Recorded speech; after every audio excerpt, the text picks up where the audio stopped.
Devil's Throat by Robert Eastland. Read by George Sewell.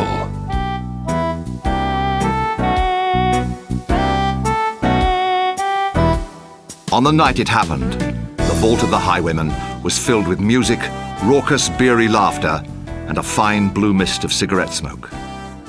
In a lonely corner, though, Larry Sterne sat bleary-eyed and unshaven. He was a broad, heavy man, with a coarse-grained face, powerful hairy wrists, and hands the size of shovels. Everyone gave him a wide berth. Not just that night, but all nights, in fact. Some were sympathetic, of course. Poor, ageing Larry Sterne, they'd think. A lost and broken man since his pretty wife, Marilyn, had run off into the night with local ramrod Tommy McFarlane. And all of that on top of his great personal tragedy Larry had suffered during the Falklands War. Poor, dangerous Larry Sterne, too. For one leg or not, he was still a paratrooper at heart. For his own part, Larry had always been philosophical about the stream of golden tracer which had ripped his leg into bloody chunks that lively day on Tumbledown Mountain, and had left him a cripple with a run-down Yorkshire cottage, a measly pension, and a brave but overworked wife. After all, it was the red badge of courage, wasn't it? People could actually see that he had been where the real action was. Other related matters, though, had gradually got to work on Larry. The fact that he'd never really taken to the artificial limb they'd first given him, and had eventually had to resort to an old-fashioned peg leg, that had been a bit of a problem. Oh, mothers would still stop to point him out to their children and call him Larry the war hero, but the novelty had not lasted that long. And it had never really made up for the fact that he'd not only found himself unemployed, but practically unemployable. That he couldn't drive anymore. That he couldn't get up the terraces at Bradford City. And most important of all, that he couldn't show Marilyn much in bed. The doctors had been pretty unsympathetic about it too. They'd just said he was lucky to be alive after all. He might as well not be now, he reflected, slumped in the Highwayman vault, drowning his bitterness with yet more strong dark ale. Larry cursed aloud. The punters at the bar cast nervous glances in his direction and shuffled further away. The landlord at the other side looking at his former good customer with sad but wary eyes. Nobody wanted to remain in Larry's presence these days. Not any longer than they absolutely had to, anyway. They'd all seen the shocking violence he was capable of, even with his wooden leg. Few of them had forgotten the occasion when Larry had assaulted two drunken Irish navvies in the parking lot outside, simply because he'd chanced to overhear one say that Sinn Féin would always get his vote, whatever the volunteers got up to. Larry had seen too many of his old army pals murdered and maimed and pumping out blood on the battle-scarred Belfast streets to let such a comment pass. Yet the insane fury with which he had smashed a beer bottle into one's face, kicked the other's head against the wall with skull-splitting impact, and had generally beaten them both in an unstoppable rage until they were both half dead, had seemed a little severe, and had raised some whispered speculation about where Marilyn Sterne and her lover had really disappeared to. Larry had survived the incident with the Irishman. He'd been found not guilty of GBH partly because of his obvious physical impediment, partly because of the many braids he'd won during his military service, but mainly because the IRA had blown up a West End pub the day before the jury were due to return their verdict. Everyone he knew had turned out to celebrate with him that night, slapping him on the back and buying him drinks. Even then, though, in the midst of his triumph, as the hours had passed, and his eyes had misted to that old, familiar, feverish red, they'd begun to edge away from him again, even his best friends, just as they were doing now. "Not yet," he blurted out, rising unsteadily from the pub bench. "Not yet. Gotta get much drunker. Much drunker. Not going yet." And with that, he ordered himself a large Jack Daniels. He blundered back to his seat, his head spinning as he downed the hot, spicy fluid. Nothing seemed to make sense to him anymore. And that was fine. That was just what he wanted. He staggered into an upright position again and toppled towards the vault door. This was one grisly thing he was going to have to go through. And the drunker he was, the better. Christ, but he didn't want to see their faces again. Their green, pulped, rotting faces. He'd do anything rather than this. Anything. He had no choice, though. And as he tottered out under the wet, black October sky, the lurid memory of that ghastly night 3 years ago came flooding back to him. It had been dark and wet that night, too. Larry remembered the chill autumn rain spattering on the windscreen of McFarlane's Land Rover, and the muffled cries and wild, vain struggles of the bound, gagged bodies in the back. They'd told him he wouldn't be able to drive again, those military doctors. But Larry had proved them wrong that night. He'd driven all right. How he'd driven. Slewing that vehicle down the rutted cart track that was Blamire's Lane, grinding the gears, crashing over curbs and ripping through the foliage. It had hardly mattered. McFarlane wouldn't be needing his Land Rover again. That bastard! Larry was going to show him that night. He remembered the smell of crushed grass and churned mud as he skidded the vehicle to a halt on the deserted playing fields which had temporarily become a building site. He remembered climbing from the cab, a pick in one hand, a loaded Colt Cobra 45 in the other. It had been dark as silk down there, silent as the grave. Perfect. And all of that because a half-mile stretch of the Shipley to Harrogate Railway had been under repair. How bloody perfect. He'd dragged them from the back of the Land Rover, as naked as he'd found them together, and frog-marched them down between the diesels and the lifting engines, through a broken-down piece of mesh fencing and out into the disrupted railway, and then into the Devil's Throat. The Devil's Throat. That too had been perfect. It was a single railway cutting, a narrow canyon sliced through a mountainous slag heap, over 100 yards long and as black as a colliery tunnel. This was to be the last resting place of Larry's 2 victims. Mercilessly he'd march them in, forcing them along at gunpoint, McFarlane stumbling and pleading, Marilyn silent and stiff, a thing without hope.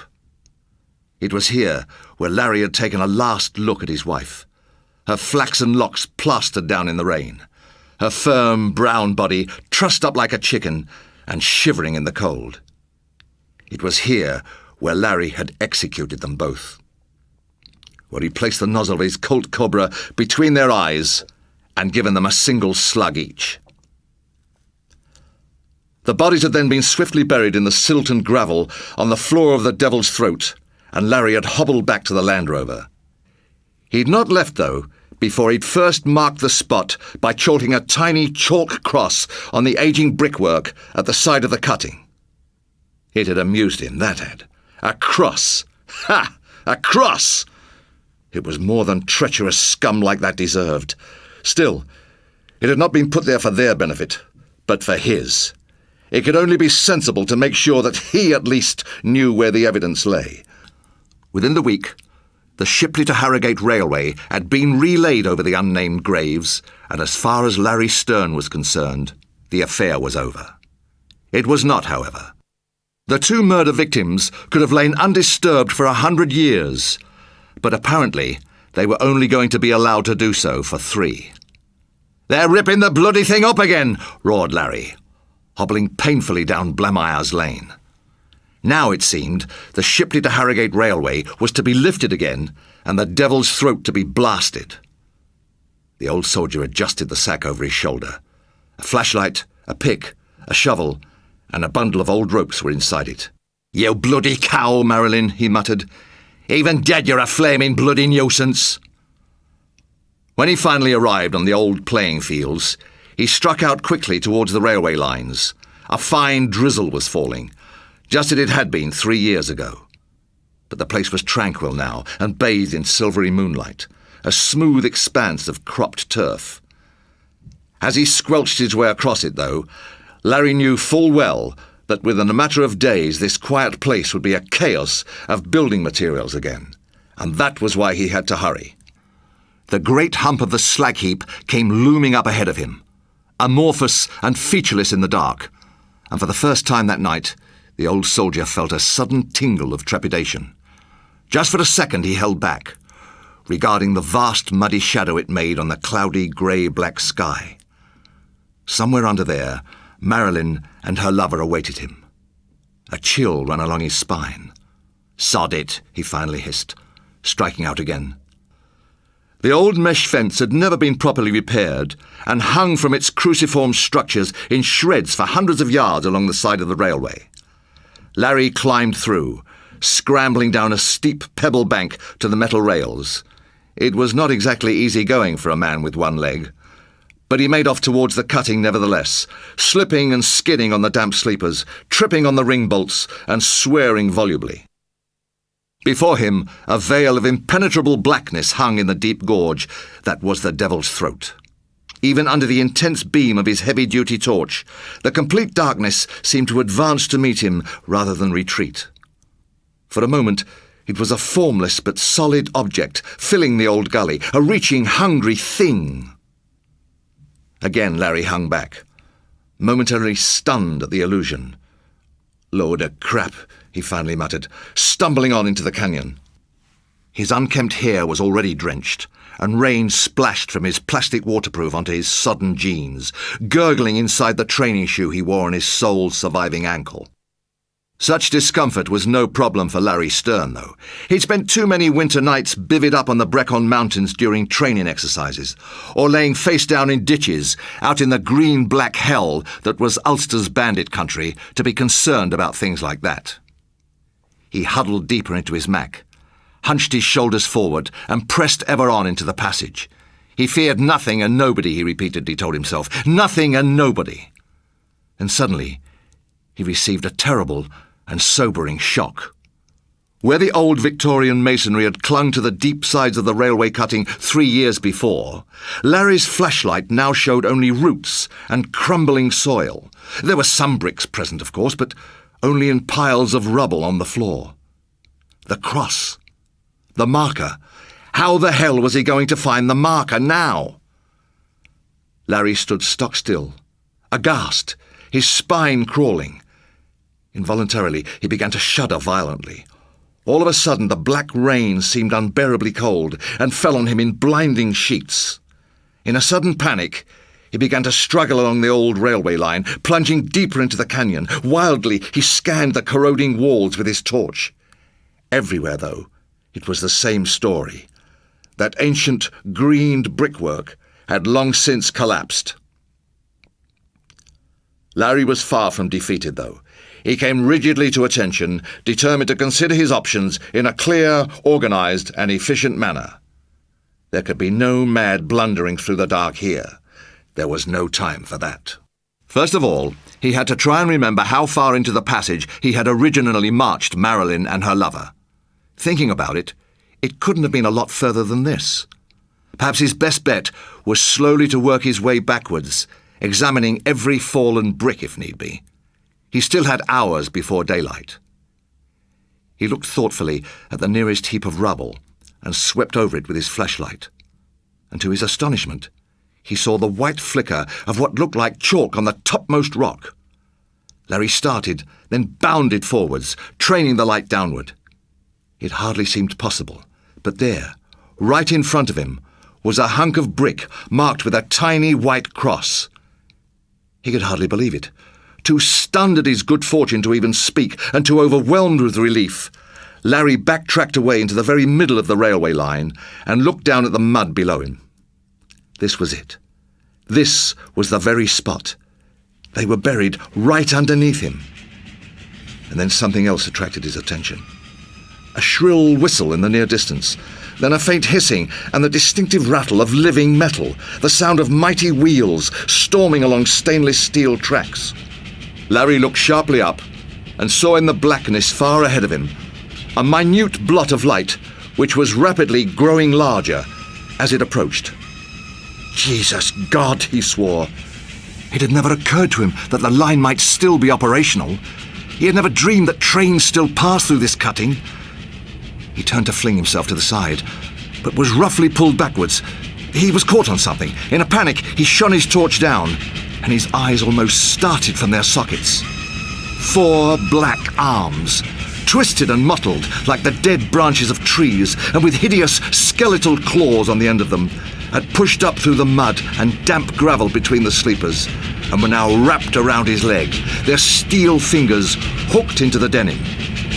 Larry felt the dark and stormy world swimming crazily around him. His tongue filled his throat. His mind spun out of control. "Marilyn," he stuttered. "You bitch!" Then the canyon was filled with light, and a thunderous howl shattered his eardrums. Larry looked directly up at the torrent of fire and steel which filled the canyon from wall to wall, and tumbled headlong towards him. Most of Larry Stern's body was found in Harrogate, but one singular article quickly led the police back to the scene of the tragedy. It was a stout piece of timber, his broken-off wooden leg, in fact.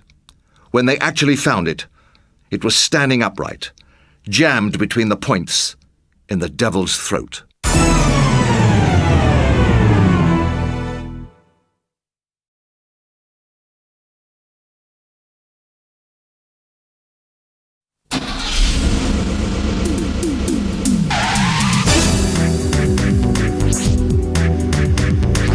Whizz by Robert Eastland, read by James Bolam. The joyriders were careering happily along the country road when the low-flying aircraft screamed past overhead. The force shook the stolen Capri, and Gorty gaped in disbelief as the glowing object rocketed away over the fields, swerving wildly from side to side, but arrowing steadily down and finally impacting in a distant copse of trees with a detonation like a volcanic eruption. The Capri shrieked to a halt by the grassy curb, and the two youths leapt out, running to the farm gate. A secondary explosion lit up the dusk, almost blinding them. It roared like thunder and tossed up a mountain of mud and burning timber, fragments raining down for miles in all directions. It seemed to take minutes for the reverberations to die away. The autumn air was suddenly thick with acrid smoke, and all over the hillside patches of grass were ablaze with an odd yellow-green flame. The wood had virtually vanished.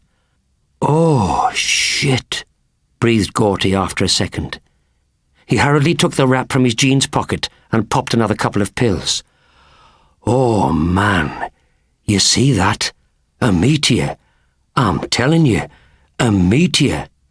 "Bollocks, a meteor," said Angus, vaulting over the farm gate and venturing into the field. "That was a plane." Gorty joined him. "What? You mean like with people in it?" Angus pushed the baseball cap back on his oily thatch of hair. "What are the kinds of planes they got, dickhead?" They stood in silence, gazing over the field. The same thought seemed to occur to both of them at once. About that film where a down-and-out guy rescued some people from a crashed jet and became a national hero. A rich national hero. Their eyes met. They nodded. Then they began to run, herring across the field. Angus, the stronger and fitter of the two, took the lead, his bright orange trainers shimmering back and forth through the mud and gloom. They found the wood devastated, practically every trunk smashed or bodily uprooted, most of them singed to charcoal and heaped on top of each other. The ground was a disemboweled morass, covered in smoky craters. The car thieves coughed and wafted their arms in front of them as they made their way in. The emerald firelight flickered eerily over them. Then Gorty squawked and jumped backwards, a sudden outburst which spooked Angus. "You dipstick," he snapped. "It was a snake," the other protested. "Slithered right past me, into the field." "So bloody what?" said Angus, pressing on. "Probably had its home wrecked. Never seen a grass snake before." Gorty was nervously scanning the ground, however. It was all black and greasy-like. Moved quick, too. "Never mind that," his mate suddenly said. "Just look at this."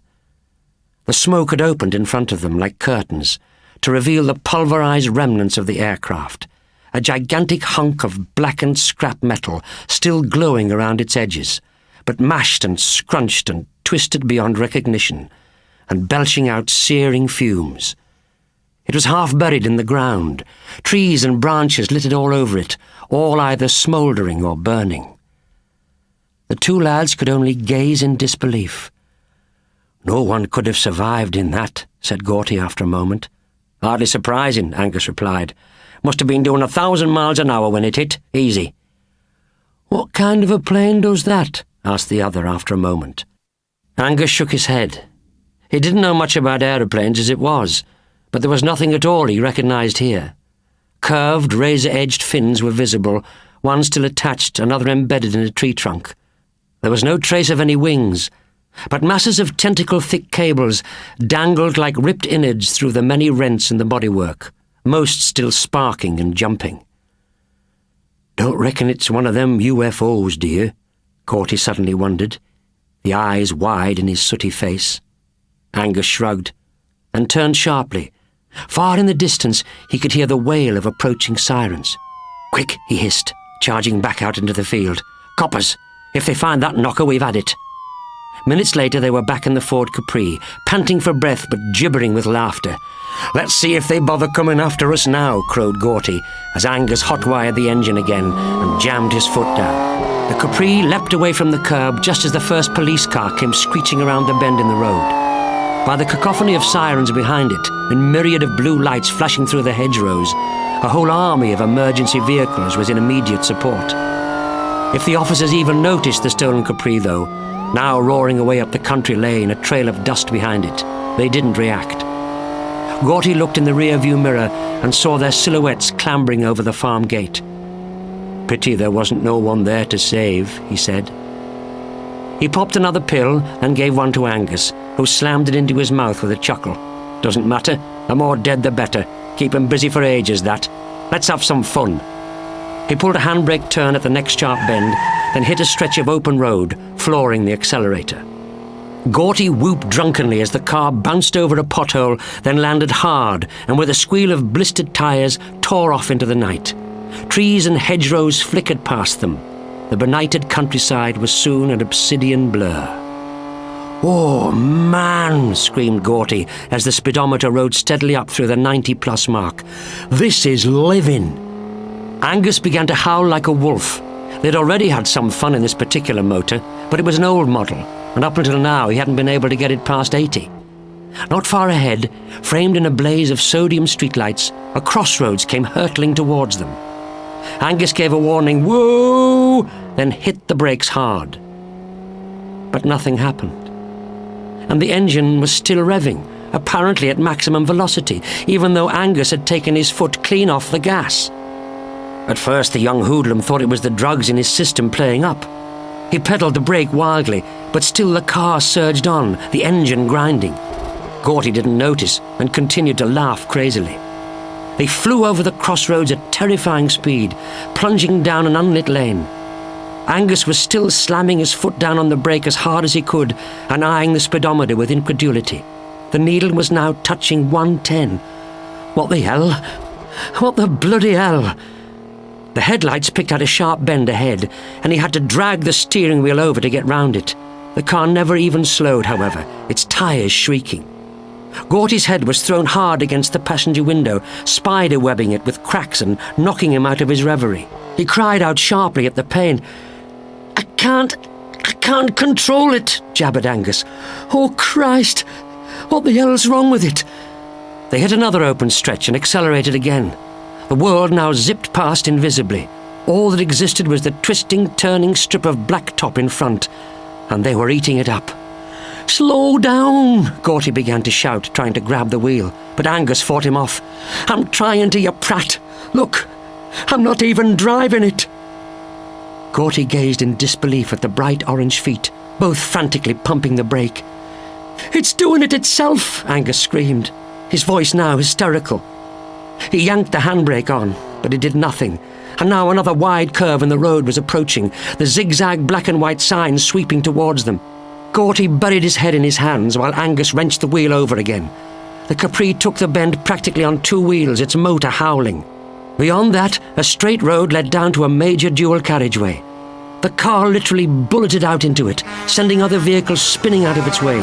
Smoke was now spilling from the engine, and the needle resting on 140, the Capri's maximum. Still, it made no difference. Streetlights and cars whistled backwards past them. The knuckles in Angus's hands gleamed white as he clenched the wheel. He could no longer speak. His eyes were starting from his face, his teeth chattering. Gorty felt himself being pressed back into the seat with G-force, his stomach rolling. For a mindless second, he wondered if he could possibly get out, if he could just open the door and flop onto the hard shoulder, if he would survive. Near paralysis held him where he was, though. The car was now going faster than it had ever been designed to do. 170 at least, maybe more. The frame was shaking violently around them, lurching from side to side on its suspension. The smoke and stench of burning rubber was almost intolerable. Gorty remembered the strange craft racing out of control at over 1,000 miles an hour. In a broken, simpering voice, he began to pray.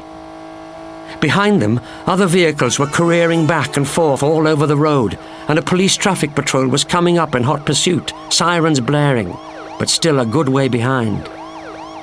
Inevitably, they never even saw the contraflow until they were ploughing through it. Not that they would have been able to do anything about it anyway. Gorty tried to climb into the back seat, got stuck halfway. Angus simply clasped his hands to his face. Through his crooked fingers, he had one fleeting glimpse of workmen in fluorescent slickers racing out of the way, a fountain of traffic cones going up and up in front of his fender, then girders, concrete mixers, bulldozers, the massive granite buttress of a half-built bridge looming right at them. Angus screamed.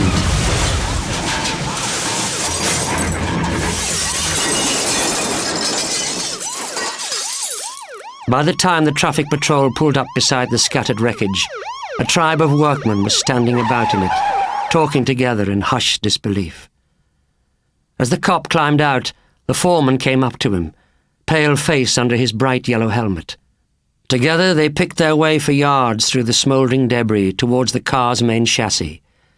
It was flattened like a sardine tin and partly buried in the buttress of the bridge, which had cracked all the way through and now hung at a deadly angle. As they peered in, swatting at the foul smoke, neither of them noticed the black serpentine shape worm its way out underneath the smashed hulk. For a second it lay in a coil on the scorched tarmac, palpitating, spotted with moisture, almost like sweat. Then it slithered away. The only thing instantly identifiable on either of the two mangled corpses inside the car, meanwhile, was a pair of bright orange training shoes, dangling off two charred and partially severed feet. The traffic cop paled and took off his hat. "Jesus, I know that lad," he breathed. "From the Brooker estate back in town. That explains everything." He shook his head wearily and mopped sweat from his brow. "It'll be the usual thing. Whizz, speed. They've no self-control. They're just addicted to it." A few feet away, the glistening black snake thing was rippling excitedly through the grass on the hard shoulder. Not far ahead of it, a 20-ton HGV sat chugging in the moonlight.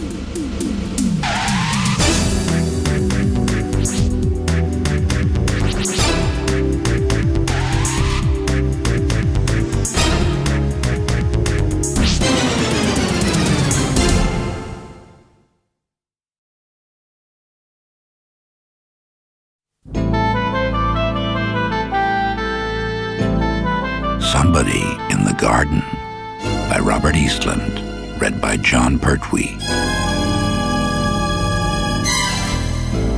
The garden at the front of the empty house was a virtual jungle, especially in the summer, when dense, matted vegetation grew right up to the door and bay window, making access to the building practically impossible. It even hung over the front fence, forming a canopy for the pavement. A drive ran backwards down one side of the house to an old garage, but the thick foliage along either edge of it left only a narrow footpath of cracked, mossy concrete.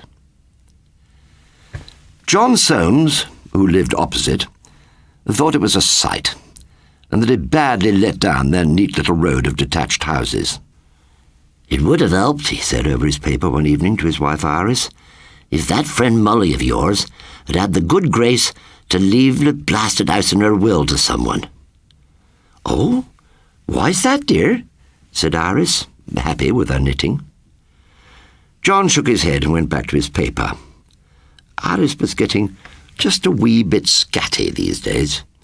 She talked to the canary more than she talked to him, and was often to be found, when she had nothing to do, gazing off into space, a serene expression on her face. She and that Molly Ragley had been an ideal pair for each other. Exasperated, John got up from his armchair and walked across to the lounge windows. In the evening twilight, the empty house looked even gloomier and more overgrown than normal. I mean, why can't they just sell the place to someone? Well, apparently it's still in Molly's family, dear, said Iris. John grunted. He had heard this explanation half a dozen times before, and it still made no sense to him. The old woman's husband, Norman, had died 6 years before she had, and their only son, Carl, had been killed in a road accident when he was 19. The whole thing was totally baffling. It made him more determined than ever to keep his own front garden immaculate, and he went out early the following morning to rake weeds out of the deep flower beds. It didn't do his bad back much good, though, and several times he found himself clutching at his throbbing spine. On the last occasion, Iris saw him from the window and came outside, saying that he wished he would come in and have a rest, as he'd clearly done enough for one day. Grimacing with pain, his wrinkled brow and bald pate beaded with sweat, John waved her back indoors, insisting he was all right. It was all that Molly Ragley's fault, he thought bitterly. If only she'd left her papers and deeds properly sorted out. He worked all the harder, continually glaring at the house across the road, almost as though he expected it to sense his disapproval and try to tidy itself up. That was when John, just for a fleeting second, fancied he saw somebody moving about in the thick undergrowth. He straightened up, staring curiously at the old property. There it was again. A tall figure was definitely moving about over there. But it wasn't in the garden at the front. It was in the garden at the rear, and the reason John had seen it was because Molly's old front room was connected by a big arch to her dining room, which looked out at the back. Well, gazing in through her front bay window, which was what he was doing now, though Lord knows it took some doing with that equatorial rainforest in front of it, you could peer straight through the house and out into the back garden. And somebody was definitely walking about back there. John almost strained his eyes, trying to see the figure again, but there was no sign of him now. John began to worry. There was no doubt that, whoever it was, they should not be there. Well, it couldn't have been someone going to view the house, because he hadn't seen them enter, and, as Iris said, the place wasn't even for sale yet. The ugly thought occurred to him that it might be squatters, or drug addicts looking for somewhere to hide out. That would be all they needed. If things weren't bad enough already with the house looking an overgrown wreck and bringing down the quality of the neighbourhood, now it was attracting undesirables from the slums. Well, there was no way that was happening here, he thought, decisively. He'd had just about enough of all this. He hadn't landed in Normandy and fought his way across the Rhine and then slaved his guts out for 40 years running a post office to have his retirement ruined by people who hadn't done a day's work in their lives and insisted on spending their time being as indecent and antisocial as possible. Picking up his spade, he marched across the road to the Ragley house and unlatched the rusty iron gates at the front. At this point, his resolve almost faltered. He looked up at the brooding structure.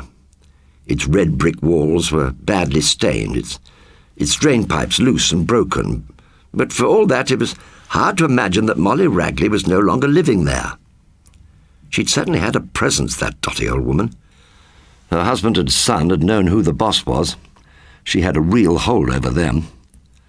Shaking his head, he opened the gate and made his way up the drive to the front door. He'd already decided that he wouldn't go straight round the back and confront the trespassers, but would first take a look through the window and see if he could identify them from a safer distance. Now, just getting to the bay window was difficult, however. He had to fight his way through dense leafy boughs, which whipped him in the face and snagged his cardigan before he made it. And even then he was trampling through thick weeds and thigh-high nettles. and it was all apparently for nothing.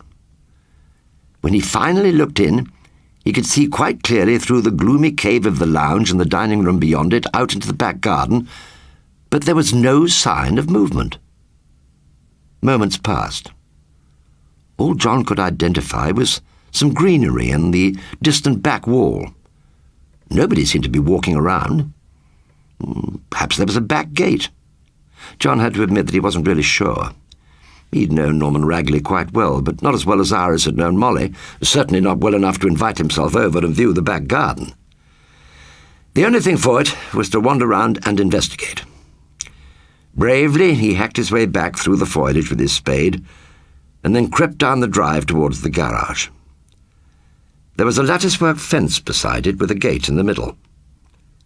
John paused.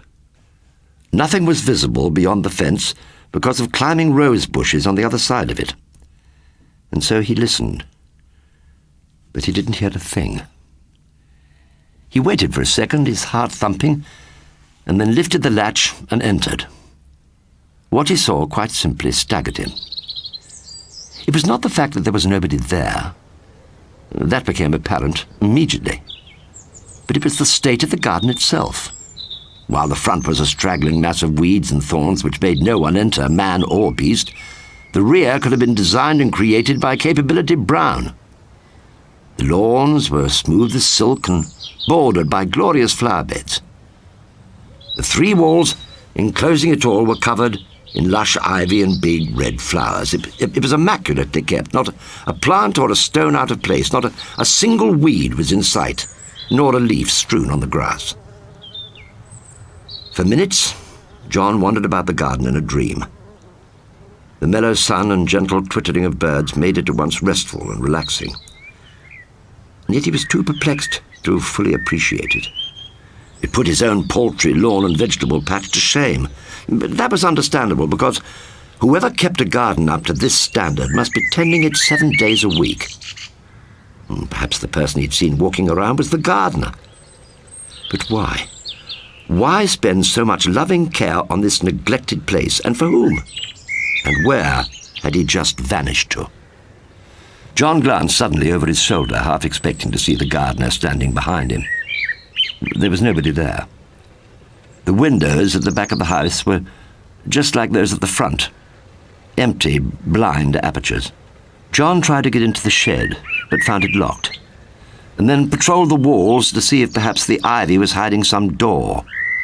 But again, there was nothing. None of it made sense. Later on, over tea, when he told Iris about it, she didn't seem remotely surprised. "Well, Molly always loved that back garden of hers," she said. "She used to call it her little Eden." "But Iris, Molly's dead," said John impatiently. "She has been for 2 years." Iris shrugged as she poured the tea. "If what you say is true, her gardener must keep coming. Maybe she didn't have time to cancel his contract." "Oh, don't be ridiculous," he scoffed. "And anyway, why doesn't he do the front as well?" Molly sniffed and said nothing. "And I never knew her to have a gardener," John muttered, lifting the cup to his mouth. "Ever." On several occasions over the following weeks, John crossed over to look at the rear garden. There was never anybody there, but it was clearly being cared for. Just as an experiment, one Friday, he deliberately dropped litter in the middle of the lawn. And when he next checked the following day, it had been swept away. But not by the wind, because he found it in the waste bin beside the compost heap. It was all too bewildering. He now spent much more time in his own front garden, despite Iris's concerned warning about his tired, aching back, purely to keep an eye on the Ragley house. And then it occurred to him that maybe he was watching out at the wrong time of day. Gardeners, presumably, kept to regular schedules, and the first occasion he thought he'd glimpsed the mysterious figure had been early in the morning. It seemed an odd time to be at work, but who knew? Maybe a gardener as skilled as this one was in demand and had a lot more than one garden to tend to during his working day. So the following morning, John arose earlier than usual, dressed and equipped with hoe and clippers, went out into his own front garden. As always, he was scrutinizing the Ragley house from the moment that he went outside. Nothing moved. Absurdly, Jon felt total disappointment. He just wanted the mystery solving, that was all. He'd been banking on the man being there at this time. Irritably, he threw his tools down and crossed the road to get a closer look. It was an angry, frustrating struggle through the undergrowth before he got to the bay window. Even then, he saw no one at the other side of the house. Well, he'd just checked for himself. He'd bloody well go and check. Chuntering in disgust, he made his way down the side of the house and let himself into the back garden. They were there. The gardeners. Both of them. Working in silence. Jon froze. He hadn't seen them through the window because one was crouching down, weeding the flower beds, and the other one by the wall, trimming the ivy. The shed, he noticed, was now open. It was foul and black within. He stared hard at the two gardeners as though through a telescope, and had a vague impression of ragged old clothes, grey sweaters, sun hats, scruffy trousers, and then the faces. The faces, when they looked curiously round at him. The faces. There wasn't much left of them, really. The next thing Jon knew, he was staggering across the road, a series of squawks and squeals coming out of his throat. The world was spinning around him, and by the time he reached his house and blundered into the kitchen, he was wringing with sweat. He couldn't tell Iris what he'd seen. He could only point blindly back towards the Ragley house, gibbering senselessly, and then he fainted.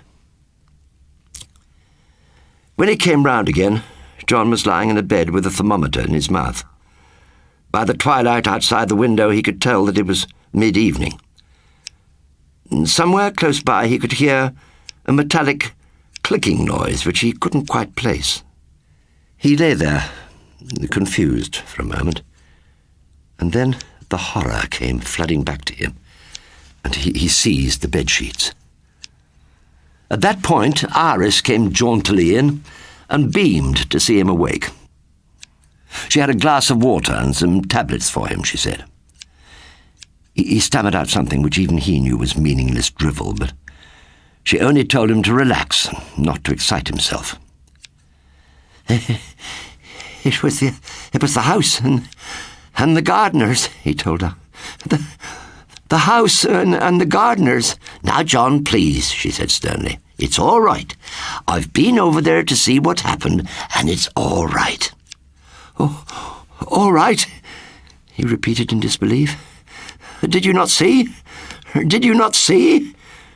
She interrupted him sharply. Of course I did, but it's all right now. You will go nosying around, won't you? You know that Molly liked to keep her garden nice, and no one did it like Norman and Carl. And like you always say, she did have quite a hold over them. Jon tried to scream, but couldn't. Iris was still talking, though. For once, things have turned out very well. She gave him another radiant smile. The metal clicking noise seemed louder. It sounded like it was right outside the house.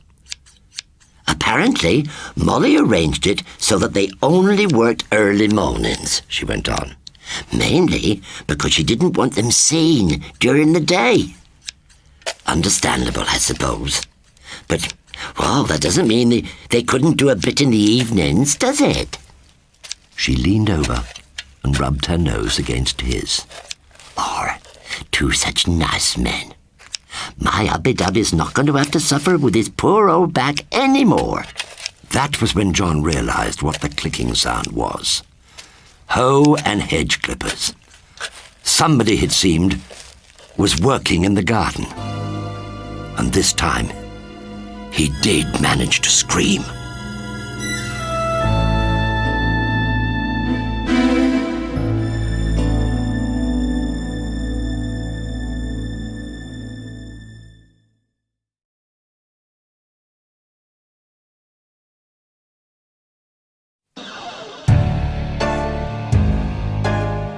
The Ogre of the Scraggs by Robert Eastland, read by Bill Oddie.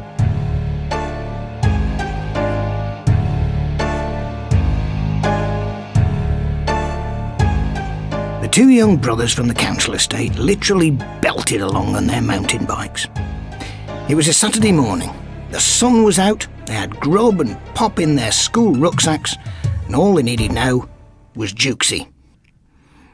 They followed the canal towpath for an hour, then took off along a cinder track which wound quickly uphill.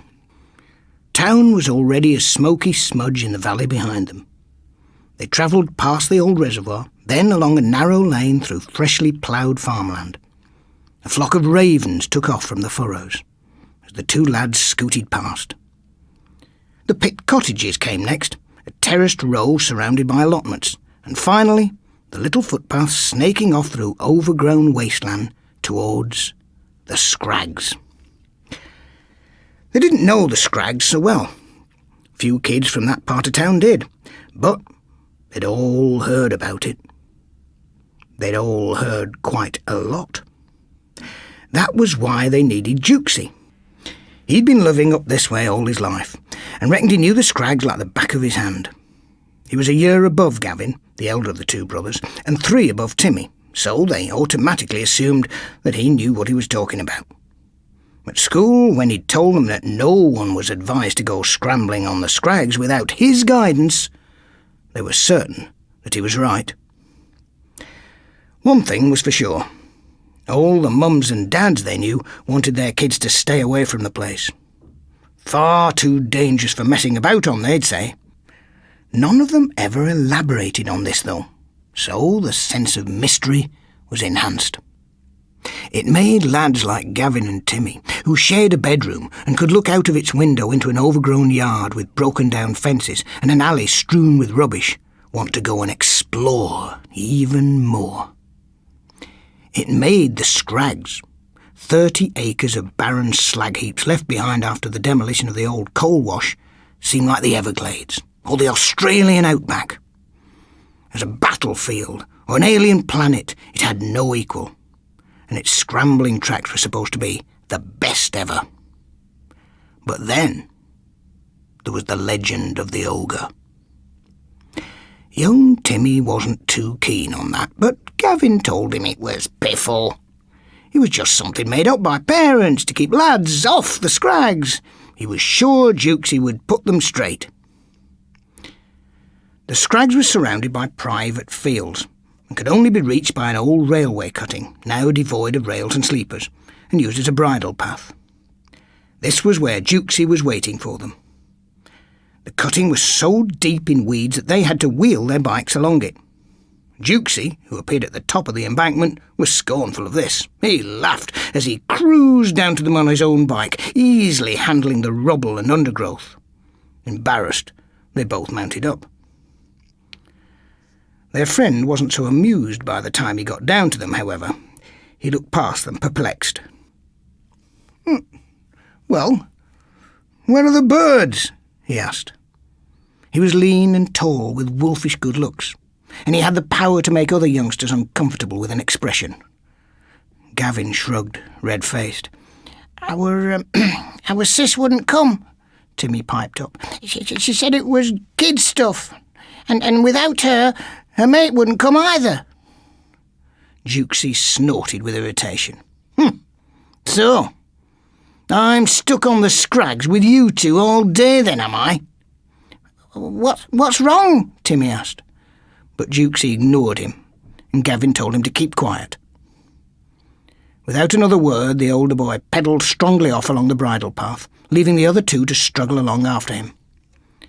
They rode in silence for several minutes, weaving through increasingly denser undergrowth, before Jukesy suddenly pulled off the track and powered his way slowly up a steep path to the top of the embankment. There was no way the other two could manage that, and both were forced to carry their bikes up. Jukesy waited impatiently at the top. He was wearing the frown of someone facing a long, hard day. While he sat there, he dug a cigarette out of his leather jacket and lit it. "I told you "To make sure you had some women with you," he said, as they came staggering and panting to the top. "That was the idea." Timmy looked accusingly at Gavin. You said we were coming to do some scrambling." "I didn't tell you to come, did I?" Gavin snapped back at him. Jukesy watched them both and smoked hard. Gavin was stocky, with freckles and red hair. Timmy, a shorter, plumper version. Both were dressed in tracksuits, gloves and baseball caps. The older lad eventually snorted with contempt. "Townies. Probably reckon you're pretty tough.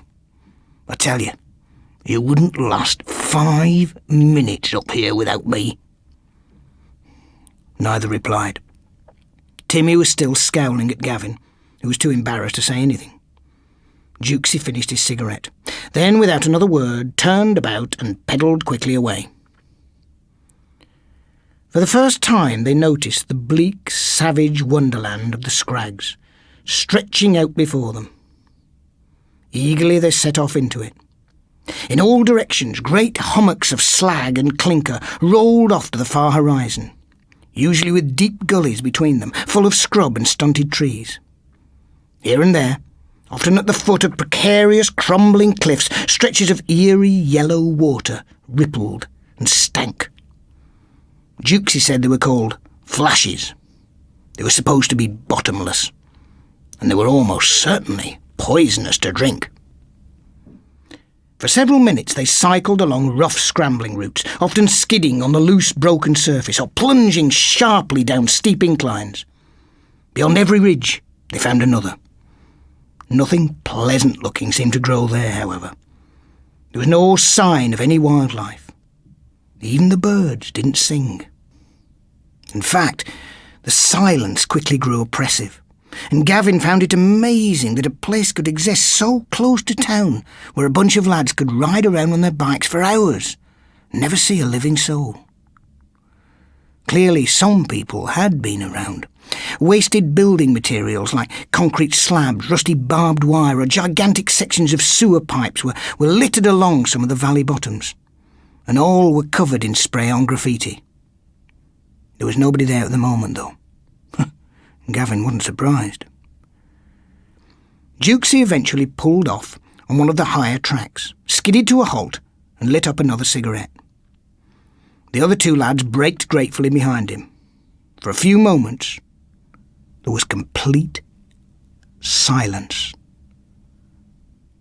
The moonscape spread out endlessly around them and made a horrible picture of dirt and desolation.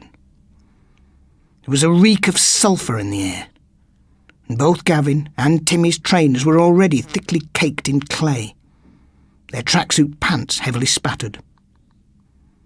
They said nothing, but waited patiently for Jukesy to finish his cigarette, which he seemed in no great hurry to do.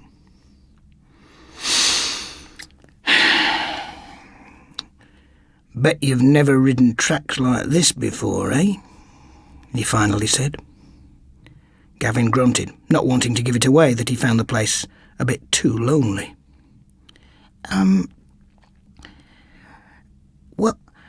What about the ogre?" Timmy suddenly asked. Jukesy sniggered, as if he'd been waiting all day to see which one of them would bring it up first. "Why? You scared?" he wondered. Timmy insisted that he wasn't, but his trembling bottom lip told a different story. Jukesy laughed, then took another long drag on his cigarette. After a moment, he looked back at Timmy. A thin smile appeared on his face. It's not a load of bollocks, you know," he said. "Adults say it is. But I, no different." Timmy gazed at him, awe-stricken, but Gavin wondered if it was time they were getting on. Jukesy made no move to ride off, but lit another cigarette. It's supposed to be some kind of ghost," he said, throwing the match away. "Only, this ghost attacks at people. Sometimes even kills them. Timmy swallowed hard. Gavin chuckled, pretending it was all a good joke, but a piercing look from Jukesy shut him up smartly. This isn't the ghost of a person, you see, he explained. It's supposed to be something they dug up when they were dropping the first pit shafts. Some kind of evil spirit. It's been roaming around this place for about 200 years now. Gavin didn't know whether Jukesy was having them on or not, but he could sense that Timmy was getting frightened. Look, Jukesy, I've come here to scramble, not listen, Jukesy laughed. Soft little git, he said. Gavin protested. It's not that, but Jukesy shouted in down. Course it's that! Course it's that! Do you want to hear? Or are you too scared as well, eh? Gavin didn't like being shown up in front of his younger brother. What is there to hear? He snapped. Jukesy smiled again. All sorts of stuff. For instance, back in my granddad's day, when all the pits were working, there was this gypsy fella, see. Nobody liked him. They reckoned he were a thief. Said he were always nicking stuff from the colliery baths. Well, eventually, the bobbies came looking for him. So, he scarpered out here to the Scraggs. They found him 3 days later. Dead. When they slit him open in hospital to see what had killed him, they found the guts had been taken out of his belly, and he'd been stuffed with all the clobber he'd nicked over the years. Watches, cash, bits of jewellery, even old socks and boots. They were all crammed inside him. Timmy's eyes were almost starting from his skull with horror, but Gavin tried to laugh it down. It's true, Jukesy insisted in a casual voice. A bit further along the railway cutting where you came up, there's an old cabin. It was in there, where they found his body. Likes a good joke, our Ogre. There was another one, more recent. You might remember it. Happened a few years back. There was this lad who was a good footballer. Turned professional on his 17th birthday. Really skillful he was. The new Georgie Best, they all said. Anyway, he reckoned he were going to start training on the Scraggs. You know, running up and down the slag heaps. Everyone said he was balmy, but he just laughed at them. He said he weren't scared of nothing. Well, very first time, he didn't come home again. His dad and uncle went looking for him. They found him around midnight. Somewhere out here. Crawling around on the floor. He'd gone totally crazy, you see. You know why? Because his feet had been swapped round. I've never heard that, said Gavin. Jukesy shrugged. Well, they keep stories like that away from kids, don't they? Have you ever seen him? Asked Timmy, his voice a whisper. Jukesy shrugged. Nobody has. And lived, or stayed sane. Don't know why, though. I'm up here all the time. I reckon there's just some that he leaves alone. Now it was Gavin's turn to scoff. What? What you mean like you're too dangerous for him, eh? The whole thing was clearly a sham, he decided. Elaborate, clever, but basically a Mickey take by a bored guy with nothing else to do. He laughed. Jukesy looked sharply round at him. Then he threw his cigarette away. You little bastard! All right.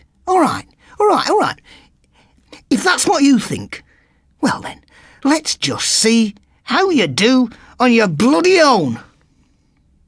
and he was away, pedalling furiously, chunks of clinker flying up behind him. Timmy cried out and made to follow immediately, but his brother stopped him. "It's okay," he said quietly. "Let him go." But he knows the Scraggs, and we don't," Timmy protested.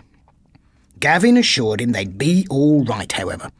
All they had to do was get back to the railway cutting. They'd easily find their way from there. Worriedly, Timmy agreed and began to turn his bike around. Gavin stared after Jukesy. The older lad had already made good ground, crossing the next valley, and was now a diminutive figure cycling laboriously away up a deep cleft between the next two slag heaps. Then, something else caught Gavin's eye. Just fleetingly. In no more than a flash, he thought he'd seen a second figure, much taller than Jukesy, and just vanishing down over the ridge of the next heap, as though hurrying to meet up with him. Suddenly, Gavin felt uncomfortable. What are we waiting for?" Timmy wondered, his bike now pointing back along the trail. Nothing," said Gavin, quickly mounting up. Minutes later, they were jolting their way back over the near-volcanic landscape, pumping hard at the pedals. It all looked the same, however. Over each new rise, more deserted terrain awaited them, always with half a dozen potential routes leading off in different directions. What was worse, leaden clouds now stretched from horizon to horizon, threatening rain. Do you really know where we're going?" Timmy asked from behind for the umpteenth time. Gavin looked back with irritation and saw to his shock that somebody was running after them. He blinked, and the figure had gone. His hair began to prickle. Just for a second then, he fancied some shape had gone pounding out of sight behind the last rise. Some big, big shape. He began to hammer his pedals, shouting for Timmy to keep up. Then the rain began to fall. In torrents. It swept over them in icy sheets. Timmy cried out, his voice now a childish whine, and Gavin screamed at him to keep up. He glanced over his shoulder again, but the landscape behind was lost in a curtain of rain. He strained his eyes to penetrate the murk. Then, suddenly, felt the ground give way beneath his front wheel. With a shriek, he felt himself plummeting down a terrifying gradient, sodden bushes whipping him in the face, the saddle bouncing violently in his crotch. He heard a distant shouting from Timmy as he too went over the hidden precipice. For mindless moments the world was rushing past. Then Gavin was thrown hard onto his face. He found himself lying in mud and trampled thistles. His clothes were soaked through, and the rain still swept over him. He rolled onto his back, just as Timmy came skidding down the steep embankment. He too went over his handlebars, the front wheel of his bike visibly buckling with the impact. Gavin scrambled across to him, frantically scanning the top of the slope. It was hidden in scrub and low trees, all now tossing wildly in the wind and rain. Anything could be coming through it, and he wouldn't even notice. Timmy's face was a mask of dirt and tears when his brother dragged him to his feet. He'd lost his baseball cap, and his tracksuit was torn in several places. But Gavin just told him to shut up. It was all right, he said. They were back at the railway cutting, and it was all right. Timmy then began sobbing about his bike. But Gavin told him to forget it. They'd get home on foot.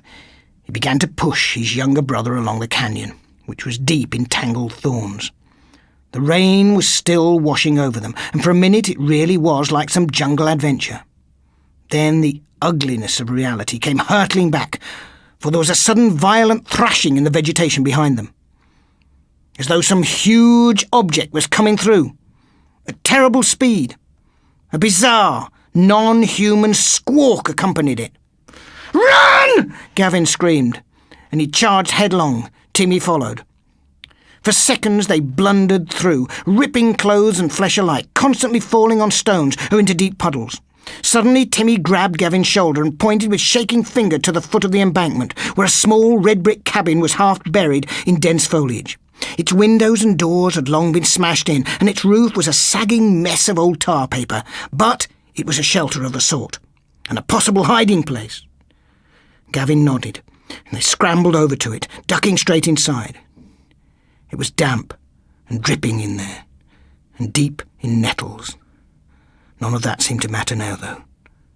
For seconds, they squatted there, backs to the wall, hardly daring to breathe. Their drenched clothes steaming. Suddenly, Timmy's eyes widened as a terrible thought occurred to him. This is that railway cabin, isn't it? Where they found that bloke who'd been stuffed with clobber. Gavin felt his blood run cold. He couldn't bring himself to lie, because he knew that it had to be. It could only be. He looked slowly around him, almost expecting to see the body of the slaughtered gypsy still curled up in some corner. Timmy had gone white. He seemed about to faint. Then they heard the unearthly squawk again. This time it was very close, perhaps just outside the cabin. With an abrupt sigh, Timmy did pass out, falling sideways into the weeds. Gavin tried to reach out for him, but he couldn't. Heavy feet were now kicking through the undergrowth outside, coming towards the cabin doorway. A shadow fell through it. The moisture on Gavin had literally turned to ice. He felt his bowels about to break, and then the figure stepped in through the doorway. It stood there, swaying. For a moment, Gavin couldn't breathe. Then all of a sudden, he could again, because it was Jukesy. He was soaked through, just like Gavin and Timmy. But there was blood on his chin, and dirt on his ashen cheeks, and his eyes gazed down at them with a feverish intensity. Gavin had to laugh, though. He had to laugh so hard that his ribs were soon aching. And just for once, Jukesy was in no position to rebuke him. Not with his mouth zipped up.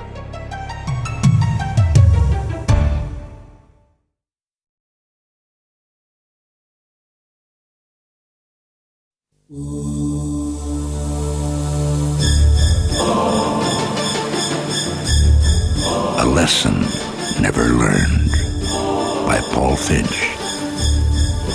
Read by Peter Bowles. The dual carriageway went on for miles, coloured like copper in the dull sodium streetlights, and rippling on through the black, empty fields of mid-October. Mervyn Rosethorn yawned at the steering wheel. Good God, it was only 7:30 and he was bored already. How typical. Still, this was the travel writer's lot. It was how he made such a fat living, after all. Mind you, it wasn't so often he got invited back to towns he'd rubbished. In fact, this was the first time ever. The mayor said he would just like to entertain you over dinner and perhaps show you a different side to Ingley Wells, the young woman had said on the telephone. Maybe change your mind about our town. Well, it wouldn't, he thought smugly. They could treat him to all the free meals they liked, but none of that would make him think any better of that bleak little blotch of concrete far out in the wilds of Lincolnshire. Ordinarily, he wouldn't even have considered it, but the truth was it might make a chapter in his next book. The previous one in which Ingley Wells had featured had been called Salutary Lessons, Towns Which Ought to Die of Shame. The next one would be Lessons Never Learnt, Towns Which Wouldn't Die of Shame. A return to the now infamous Ingley Wells would be a welcome tonic to his readership, he was sure. It was all of a bit of a joke, really. Nothing too serious. Mr. Rosethorn always wrote humorously about the places he visited, and he'd assassinated far better towns than this one. Mind you, Ingley Wells was one of the so-called new towns. As a rule, they tended to be more defensive than others. Well, they could either accept his criticisms or not. That was up to them. But if the mayor of Ingley Wells thought he could buy a best-selling author off simply by throwing him a few crusts from his table, he had another thing coming. Unless Mr. Rosethorn saw some serious contrition on the part of Ingley Wells's city fathers, and maybe plans to do away with its horrendous tangle of concrete towers, subways and overpasses, then this time he'd be really ruthless. He might even tell them that over dinner. The memory of the invitation made him mildly uncomfortable, however. How had they known that he was in nearby Newark, for example? It wasn't always possible for an author's life to be his own, but surely he'd made this pilgrimage in some secret. He preferred to arrive at his target boroughs unannounced, so that their ruling elite wouldn't have time to cover up the urban disasters he'd soon be joyously cataloguing. He snickered. That could be his opening line, perhaps. Had they been spying on me, the sad and shifty old men who preside over this citadel of cement? All of a sudden, it didn't seem that funny. He cleared his throat and drove on. Not far ahead, his headlights picked up a road sign. Ingley Wells 4. That was good. Another few minutes and he'd be there. Though at this rate he'd probably be alone. Scarcely another car had passed him since his departure from the A17. And who could blame them? The place was well off the beaten track. As the turn-off approached, he braked gently and guided his Jag down the slip road. It curved sharply away from the carriageway and swung through a dense copse of skeletal trees, which closed in tightly on either side. The surface was bumpy, too. Mr. Rosethorn cursed. If there was such a thing as a C-class road, or even a D-class, then this was surely it. That was when he noticed that he was low on petrol. He swore again. He hadn't checked the level when he'd set out, but he'd only filled up yesterday. He hadn't done that much driving. He pressed on resignedly. There was enough left for him to get to the town, but he supposed he'd better fill up somewhere. By good fortune, the first building to come along was a petrol station, and he pulled up thankfully onto its forecourt, digging into his tuxedo to check that he had his wallet and credit cards. He had, and he climbed out of the car and stretched before turning to the pumps. They were switched off, however, and behind them he saw that the office was locked. There was no light within, and a sign on the door simply read, "Closed." A metal grille had been fixed over the windows. Mr. Rosethorn stood there for a moment perplexed. It wasn't even 8 o'clock yet. Then something caught his eye, a flickering light in the trees beyond the forecourt. He walked across to get a better look and stopped at the barrier.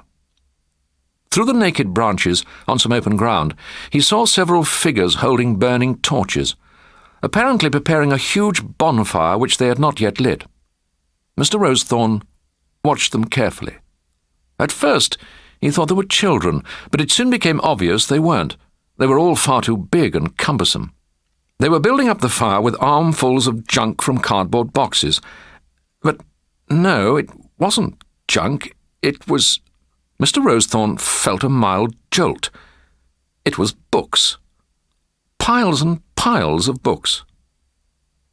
It would have been easy to call out to them, to ask what they were doing and why the filling station was closed, but Mr. Rosethorn didn't. He had no desire to attract their attention at all. In fact, he practically skipped back across the forecourt, jumped into his car and drove quickly off. It could only be another mile at most. He'd make it. When he'd originally described the centre of Ingley Wells as a relentless succession of faceless concrete structures, each indistinguishable from the last, he hadn't really meant it. Perhaps he should have done, because once in that centre, he was soon lost in a complex web of byways and intersections. One roundabout followed another. Everywhere there were traffic lights, crossroads, and one-way signs. Mr. Rosethorn tried to negotiate it single-handed while staring at the directions he'd scribbled down during the telephone conversation. They didn't seem to make sense, and he cursed himself for his habit of never listening properly. To make things worse, for some reason, there was nobody round to ask. He sighed irritably as he drove about, seeing not a living soul. He'd heard of towns that closed at sundown, but this was ridiculous. There wasn't even any traffic on the road. He supposed he should look out for a civic building, a town hall type thing, but whichever way he turned, the skyline was dominated by blocks of flats, multi-story car parks, or big glass and steel shopping centres. All now closed, it went without saying. Mr. Rosethorn glanced at the digital clock on his dashboard. It read 7:49. He was going to be late, whatever happened. Then his engine cut out. There was a loud clunk, a violent shudder, then nothing. The Jag cruised steadily to a halt. The author stared dumbly at the fuel gauge, its needle now resting firmly on empty. Several minutes passed before he managed to straighten himself out and climb from the car, refusing to be ruffled. He put his hands into his trouser pockets and set off walking. He wasn't quite sure which direction to take, but the end of the street was a start. There was still no sign of anyone, but he could hear the faint rumble of distant town traffic. From the next corner he spied what looked like a bus station, a regimented grid of slip roads and steel shelters. There was nobody there, but in the middle of it he saw a long, low building of brick with lights shining out. He sauntered over and made his way to the front, where he found an office door with the word "Information" over the top of it. Relieved, he entered. Not that there was anybody inside, however. The office was clearly open for business. It was fully lit, with a heater on and ledgers spread out on the counter, but there was no staff. Mr. Rosethorn waited for a moment, glancing at his watch. On the other side of the counter, an open door led into a back room, where a table was visible with tea things on it. He suddenly had the oddest feeling that somebody was in there, listening to him. He cleared his throat. "Hello? Hello?" At first, there was no reply. And then, ever so slowly, a guttural chuckle. A hideous, pig-like sound rolled out from the tea room. At first the author thought he was hearing things. Then the chuckle came again. Mr. Rosethorn had never counted courage among his foremost qualities. He backed from the office, and after a second turned and walked stiffly away. He suddenly felt very alone and unsure of himself. What the hell was going on? He stopped for a moment, took out his silk handkerchief and dabbed his forehead, and across the road saw a bus full of passengers waiting at a stop, its engine throbbing. He hurried over to it. At least they'd be able to give him some directions. As he rounded the back of the vehicle, however, it juddered and belched out fumes, clearly about to pull away. Mr. Rosethorn began to run. He reached the front and found it had old-fashioned folding doors, their glass panes too steamed up to see through. He rapped loudly on them, hoping the driver would open up again. The driver didn't, however, and the bus inched slowly forwards. Numerous passengers were gazing down on him, their faces smudged and half-formed behind the smeared, steamy windows. They continued to watch him, even as the bus drove noisily away. Mr. Rosethorn stared after it in mute disbelief until it was gone. Then a rustling noise attracted his attention. He looked across the road at a patch of wasteland previously concealed by the bus. 3 big dogs, shaggy, ugly-looking brutes, were snuffling about in the rubbish. One suddenly glanced up, its eyes gleaming. Mr. Rosethorn froze. A stream of frothy drool was running from the animal's mouth. The author took a cautious step away, and the dog's ears pricked up. Now the other 2 had seen him as well. All 3's attention was suddenly fixed on him. He took another step, and one gave a loud, hungry whimper. The author swallowed hard. This surely couldn't be happening. These things looked feral, and they were more like wolves than dogs. He'd once heard that the thing to do with a dangerous dog was not to show fear, so he began to walk away in a casual fashion, though the urge to run was overwhelming. He managed to avoid it for the next 40 yards until a yowl of anger rose up behind him, and the frantic skittering of paws came racing over the road. Mr. Rosethorn took to his heels with a shriek. He hadn't run anywhere for maybe 20 years, but he ran as hard as he ever had now, hurtling recklessly along the next intersection. Within seconds, though, his 50-year-old heart was pounding painfully in his soft, flabby frame. Gasping for breath, he risked one look over his shoulder and saw the dogs almost upon him, snarling, eyes burning, fangs bared, long red tongues billowing back in the wind. The pack leader howled again, foam spurting from its jaws. That gave the man extra strength, and he charged across the next street before cutting sideways down an underpass. A moment later, he was staggering blindly through a network of subways, lit only by dim bulbs, many of them broken. Desperately, he turned right, then left, at every new set of crossroads. By some fluke, it seemed to work, for the chorus of snarls and yelps fell gradually behind him. He stumbled on for several minutes, however, dripping with icy sweat, before he could bring himself to stop. When he did, he held his breath for a second, to listen, then doubled over, coughing. Eventually, he looked up and brushed his sodden hair back. A glance at his watch showed him that it was now 8:10. Not that he was concerned about dinner anymore. Now all he wanted to do was get out of the hellish place. He listened again. Only silence came back to him. Silence interspersed by drips of water. For the first time, Mr. Rosethorn noticed his surroundings properly. The tunnel was dank, strewn with litter and filled with deep shadows. Then he noticed the graffiti on the wall facing him. It was done out in blood-red spray paint, and read, "No rush. They can't start the hanging without you." The author looked grimly at it for a moment, and briefly some of his old spirit returned. Hanging, eh? He'd see about that. There might well be some hangings after this. He did what he could with himself, though his tuxedo was now damp and his patent shoes scuffed and scratched. A few minutes later, he ascended a ramp and was back in the night air. He still had no idea where he was, of course. Again, he was blocked in by towering buildings. Then he heard somebody singing. He moved eagerly to the corner and peeped round. The singing became clearer. Whoever the chorister was, he was badly out of tune, and also very drunk. Glass suddenly smashed. Mr. Rosethorn jumped. That was when he saw the man advancing slowly along the street towards him, a man staggering in near paralytic fashion.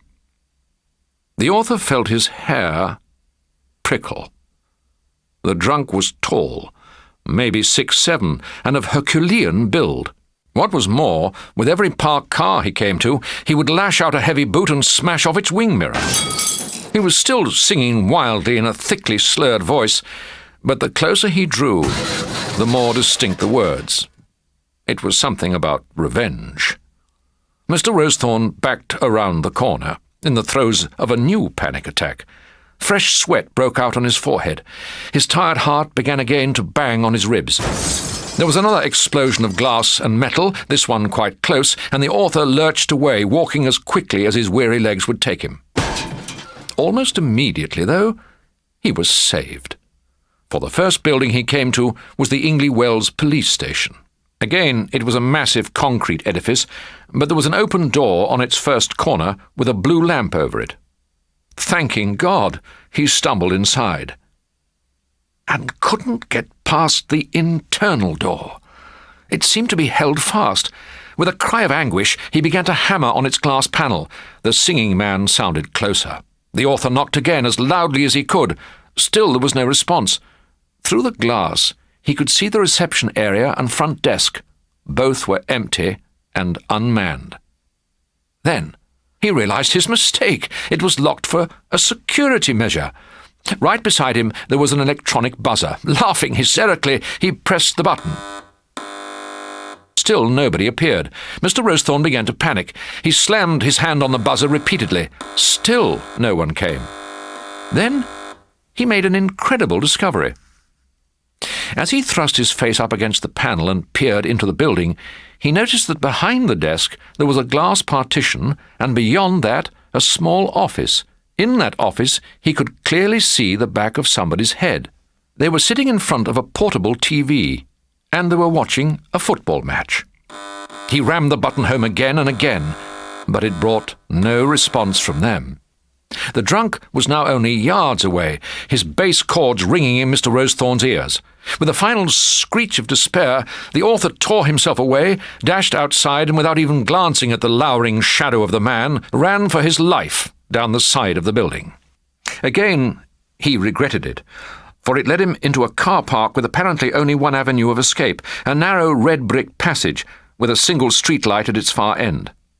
It was easily the most sinister place he had yet seen, and for a second he halted. Then the terrible voice came warbling up from behind. Dear God, the bastard was still following him. Mr. Rosethorn hared across the car park, straight down the alley. When he came to the light, he found himself at a T-junction. Two similarly loathsome passages running away in opposite directions, and these into total darkness. He froze, deliberating. Somewhere behind him he could hear the drunk smashing more glass. The author took the left path first, and yards later came up against a brick wall. Frantically, he dashed back, passing the light again, and went right. This route plunged on, and soon he was fighting his way through pitch blackness, constantly slipping and tripping in quagmires of mud and trash. The place reeked of mildew, and water was dripping everywhere. He stopped once and looked warily behind him, only to see a huge figure lumbering about under the street lamp, like the Frankenstein monster. That spurred him on violently, so he was doubly dismayed when he came to another dead end. For seconds of sheer terror, he pounded and scrabbled in the dark. There had to be a reason for this alley to exist. There was, and he found it. A door in the left-hand wall. He crashed into it, and it opened. On an even fouler blackness. Mr. Rosethorn didn't care. He stumbled inside. The next thing he knew, he was climbing a steep, narrow stair, tripping over loose boards. He finally reached the top, his fingers scraping on the wet and peeling walls. Then below, the door crashed open again. He heard the raucous singing. It echoed up the stairwell. Unable to believe it, the author backed away. Several feet later, he came to another door. He turned and put his shoulder hard against it. It swung open easily, and then he was struggling through musty drapes. He dragged them aside and was suddenly blinded by light. The torn, dusty, sweat-soaked figure that was Mervyn Rosethorn was standing on a rich pile carpet, looking through his fingers at an ornate chamber. A log fire roared in the hearth beside a well-stocked drinks cabinet. On the other side of the room, several portly gentlemen in evening dress were seated behind a dining table, cutlery and napkins smartly laid out in front of them. It was the mayor's chamber in the town hall, and standing at the table, a glass of sherry in his hand, an empty place beside him, was the mayor himself. He was a jovial, red-cheeked fellow, slightly balding but with ginger tufts behind each ear. The firelight gleamed on his chain of office. "Well, Mr. Rosethorn," he boomed. "You're a little late, but we waited." The author could only stutter incredulously. The door suddenly opened behind him, and he jumped, but a young woman came in. She was pretty, with long dark hair, and dressed in a stylish jacket and skirt. "It's all right, Mr. Rosethorn," said the mayor. "Only Janice, my secretary, our main organizer." "Good evening, Mr. Rosethorn," she said quietly. He recognized her voice from the telephone. Then he heard a familiar, guttural, pig-like chuckle. He looked round sharply and saw that it came from one of the town's aldermen. He was an obese man with a lank mass of grey hair, and was seated at one end of the table, chuckling away at some private joke. We may only be a small community here, Mr. Rosethorn, the mayor said, as if by way of explanation, but we're very close. We feel things like a family does. So when we lost outside investment after the publication of that book of yours, we all felt it. Do you know over 10 companies have changed their minds about relocating here since you wrote those things about us? His smile began to fade. Companies who would have brought jobs and money. You see, Mr. Rosethorn, we've only been here 30 years, and we've already got a bad unemployment crisis. You saying how awful we were and all that, well, it didn't help much. It took a second for the words to sink in, but when they did, the author virtually exploded. You bloody madman, he roared. I'll sue you all for this. The city fathers laughed, the mayor with them. What, because you ran out of petrol? Because you got lost and flustered and were late for dinner?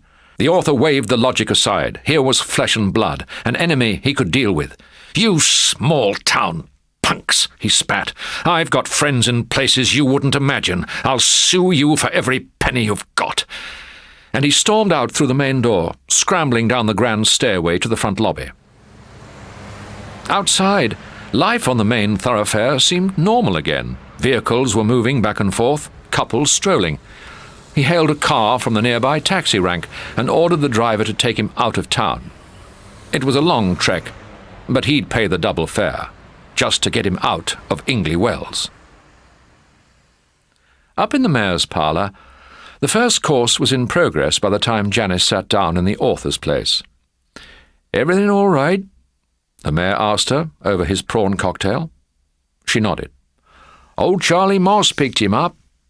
I asked him earlier, and he was glad to oblige. He and his sons have been out of work since the petrol station had to close. They lose the lease to it next week, poor men. Not to worry, though. They'll still give Mr. Rosethorn a nice, warm reception."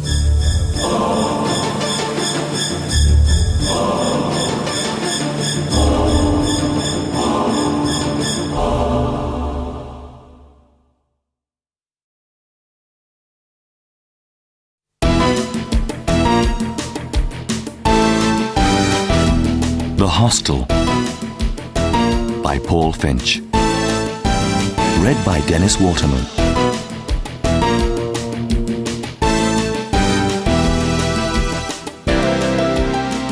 Gary knew that he was close. It was an October afternoon when he came down from Grisdale Forest in backpack and boots, and the sun was a fiery scimitar in ash-dark clouds. The cold moorland went red as blood beneath it, and the skeletal trees threw out shadows like long black hands. Silence hung heavy on the high Lakeland ridges. Then he saw it. The hostel. Standing alone in a desolate valley. A gloomy edifice of grey wattle and old timber beams, with a sagging roof of moss-eaten slates. It was a thing of rural grandeur, now long faded. Light shone out through the mullioned windows, and the lawns and hedges were neatly cropped, but the gargoyles on the gateposts were green with moss, and the wooden board showing the name of the place long crabbed over with fungus, as though the owners no longer cared, which Gary suspected they didn't. He was greeted at the back door by a handsome grey-haired lady in a flowered dress. She led him along a passage.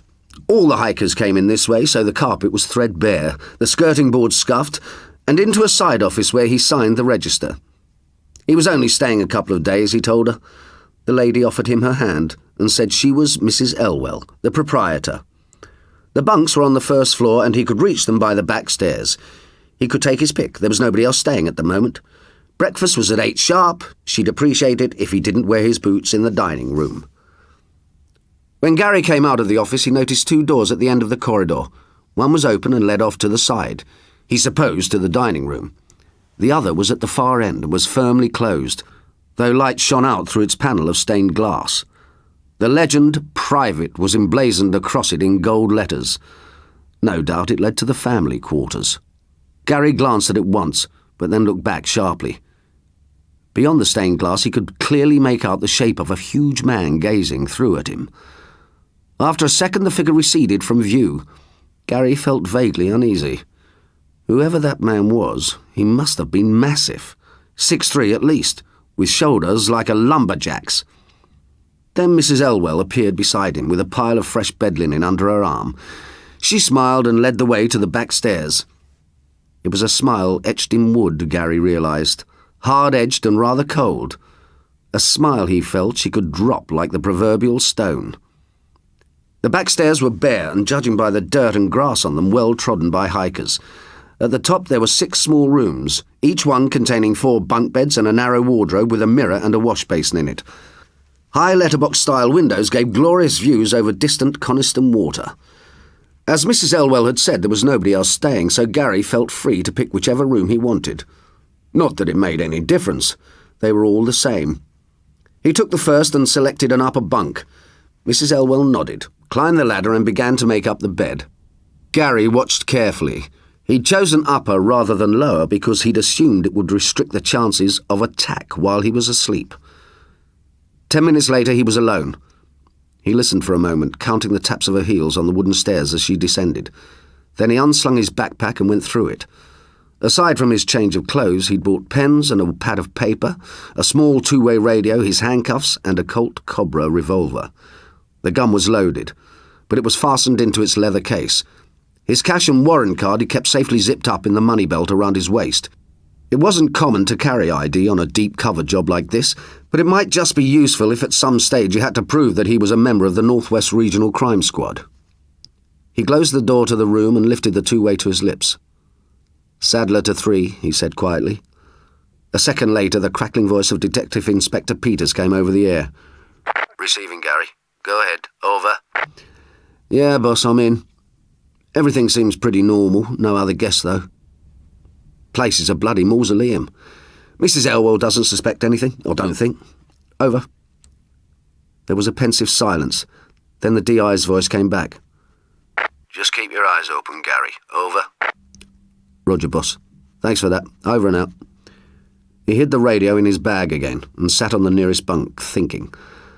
After a second he took the cobber out and slid it under his pillow. 6 missing persons could not be taken lightly.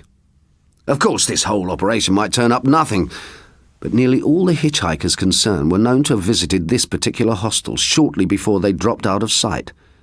Coincidence? Gary Sadler thought not for one. Mind, that Mrs. Elwell hadn't seen the type. A bit superior, perhaps, but basically your regular landlady. Then he thought about the figure behind the stained glass, and almost as if on cue there was a loud creak of timbers from the stairwell. Then another, and another. Gary listened.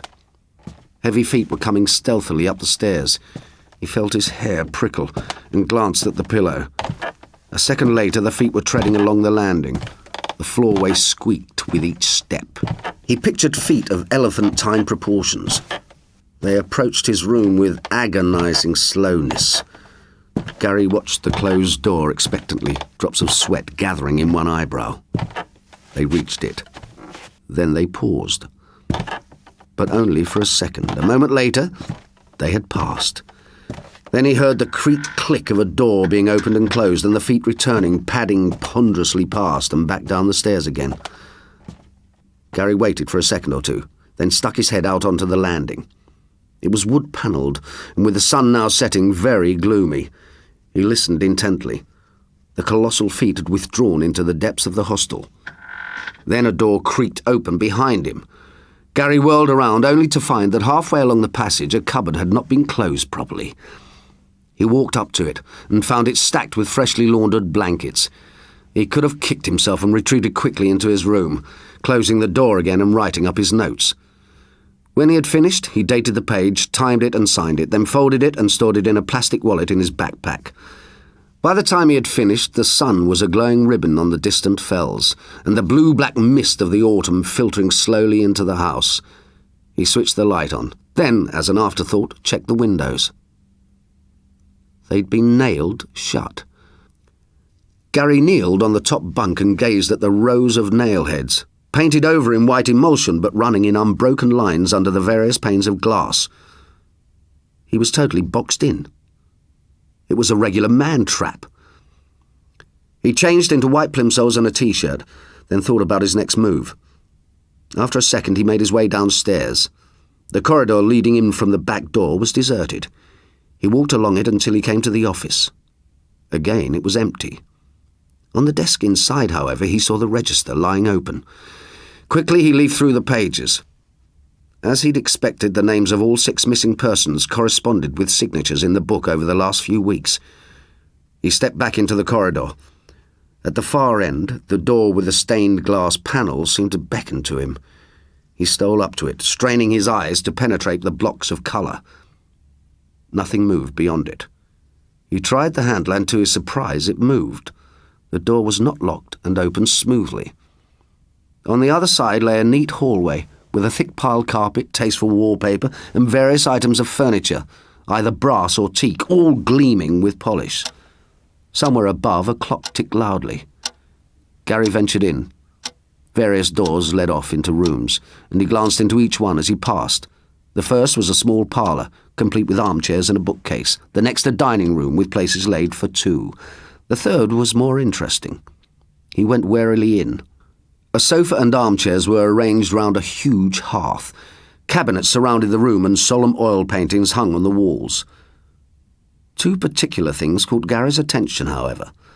A photo portrait in a frame at one end of the mantelpiece, and at the other, also framed, a military regimental citation. He looked at both. The photo showed a laughing teenage boy dressed in T-shirt and jeans. There was no name with it. The citation seemed to refer to somebody else. It commemorated one George Reginald Elwell for being a distinguished member of the Special Air Service, 1963 to 1989. He'd apparently retired at the rank of major. Gary was impressed. He'd contemplated the army himself before finally opting for the police, and he knew what it meant to serve in the SAS. He turned to leave, and found his way barred by a huge man standing arms folded in the doorway. Gary stopped in his tracks. The man was middle-aged, but of solid build, and stood at least 6'4" tall. He was dressed casually but smartly in slippers, neatly creased trousers, and a white shirt buttoned at the collar. He had cool blue eyes, a trim moustache, and greying hair cut very short, which revealed a bull neck and leathery sunburnt skin. Instantly, Gary realised that he was looking at Major George Elwell, retired. "Lost, are we?" the man wondered in a quiet voice. Gary hastened to explain in his best average guy kind of voice. Sorry, mate, truly am. I was well, not knowing the district like, I was wondering if either yourself or your missus could give me directions to the nearest boozer." The Major's expression never changed. Like his wife's, his face was etched in wood. "Drink, is it?" Gary nodded. "That's right, yeah." He was doing his level best not to sound too nervous. The old soldier came slowly into the room and closed the door behind him. "No need for that," he said, bending down, opening a cupboard and taking out a bottle and 2 tumblers. Gary went cold as he watched the man place the glasses on the sideboard, unscrew the bottle, which was unlabelled, and pour out 2 generous measures. "Whiskey?" the Major asked. Gary's mouth was too dry to form an answer. The Major looked round at him, his eyes hard like pebbles. The young copper felt his skin creeping. He gazed down at the drink as it was offered to him. The liquid was almost clear, that spicy scent of whiskey noticeably absent. He took the glass all the same. The old soldier picked up his and lifted it to his lips. He didn't drink, however, but simply watched Gary over the rim. The detective felt his heart thumping. He looked down at the drink again, then over at the unmarked bottle. What in the name of Christ was it? He could sense the Major's eyes boring into him. The Major, who was several inches taller than he was, several stones heavier, who was a trained killer, who was also, by the looks of him, completely round the twist. Holding his breath, Gary took a sip, prepared to hold it in his mouth and spit it out the moment he tasted anything odd. To his surprise, however, a fine malt, smokily textured and deliciously sweet, spilled across his tongue. He glanced up at the Major, who had by now taken a generous swallow from his own glass. Gary could hardly contain his relief. He nodded towards the citation. "Former SAS man, I see. I bet you've seen a bit in your time." The man said nothing but stared at the wall as though seeing something else, his brow furrowed. Gary tried to laugh. He looked round at the picture of the teenager. "That your boy, then?" "Did have a boy," said the old soldier at length. He reached out for the whiskey bottle. "More?" Gary had no chance to reply, for the door suddenly opened and Mrs. Elwell stepped in. She was wearing garden gloves and carrying a pair of rose clippers, but when she saw what was going on, she flew into a rage. "George!" she almost shouted. The big man edged slowly away from her, his mouth set hard like a trap. The woman laid her clippers to one side, then took Gary by the arm and literally steered him out of the room and down the hall. "I'm sorry, Mr. Sadler. We don't allow guests into our home." They passed through the stained glass door and continued along the corridor toward the back stairs, Gary apologising all the way. Still the woman kept a grip on his elbow. She only released him when they came to the bottom of the stairs. It suddenly struck him how tired and drawn she looked. She had a full head of grey hair, but couldn't have been much older than 45. "It's not your fault, I suppose," she said after a moment. "It's George. I'm afraid he never really recovered after we lost Nigel. He was our son." Gary glanced back along the passage. "The young lad in the picture?" She nodded. "He went off to college, you see. Fell into bad habits. Only one casualty among many in this day and age, I suppose. No consolation to us, of course." "I'm sorry," said Gary. She tried to smile, but tears sparkled in her eyes. "It's hardly your place to be sorry, Mr. Sadler. It's not your fault, but, well, George broods rather a lot. He hasn't had much time for young people. He blames them absolutely for what happened to Nigel. Their permissive, irresponsible influence, he calls it." She tried to smile again but failed and moved wearily away. Gary spent the whole night on his guard, lying on the bunk fully clothed, sitting up gun in hand at the slightest sound. He'd made more notes before turning the light out. In his own mind, at least, he was convinced that he was in the house of a lunatic. Without exception, the missing persons in question were young people, to use Mrs. Elwell's terminology. It already seemed cut and dried what had happened to them. Not that he had anything like enough evidence yet. The first thing he needed to do in the morning was find a telephone and report properly to the squad. The radio was only for quick messages. Several times that night he fancied he'd heard someone padding quietly about the house. He was sure he'd notice if those huge feet came up the stairs again. But didn't the SAS train their men to move like cats? In one instance, he imagined he could hear the floorboards creaking outside the door, as if someone was standing there listening. He certainly heard the odd muffled thump, like doors being opened and closed somewhere else in the building. And at no time during those midnight hours did he see light, either shining under his door or up through the window from other rooms. Whatever was going on in the hostel was going on in the dark. By breakfast time, of course, he had fallen asleep.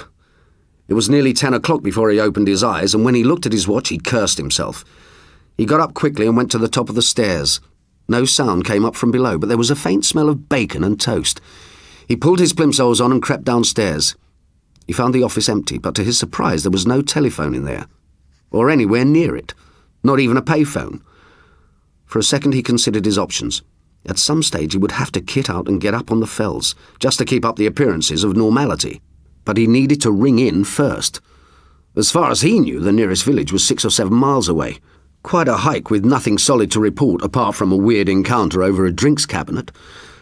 Gary realised that he needed more evidence, and that evidence he was sure still lay behind the stained glass door. Anything he found now would be inadmissible, of course, but it would give him a good reason to turn the place over legally. A moment later he was peeping back into the Elwells' living quarters. The first thing he saw was the lady herself leaving the building via the front door, again armed with gloves and rose clippers. That was a start, he thought, stepping in. As before, silence hung in the stately rooms. He crept along the hall and came to the bottom of a grand staircase, glancing warily up it.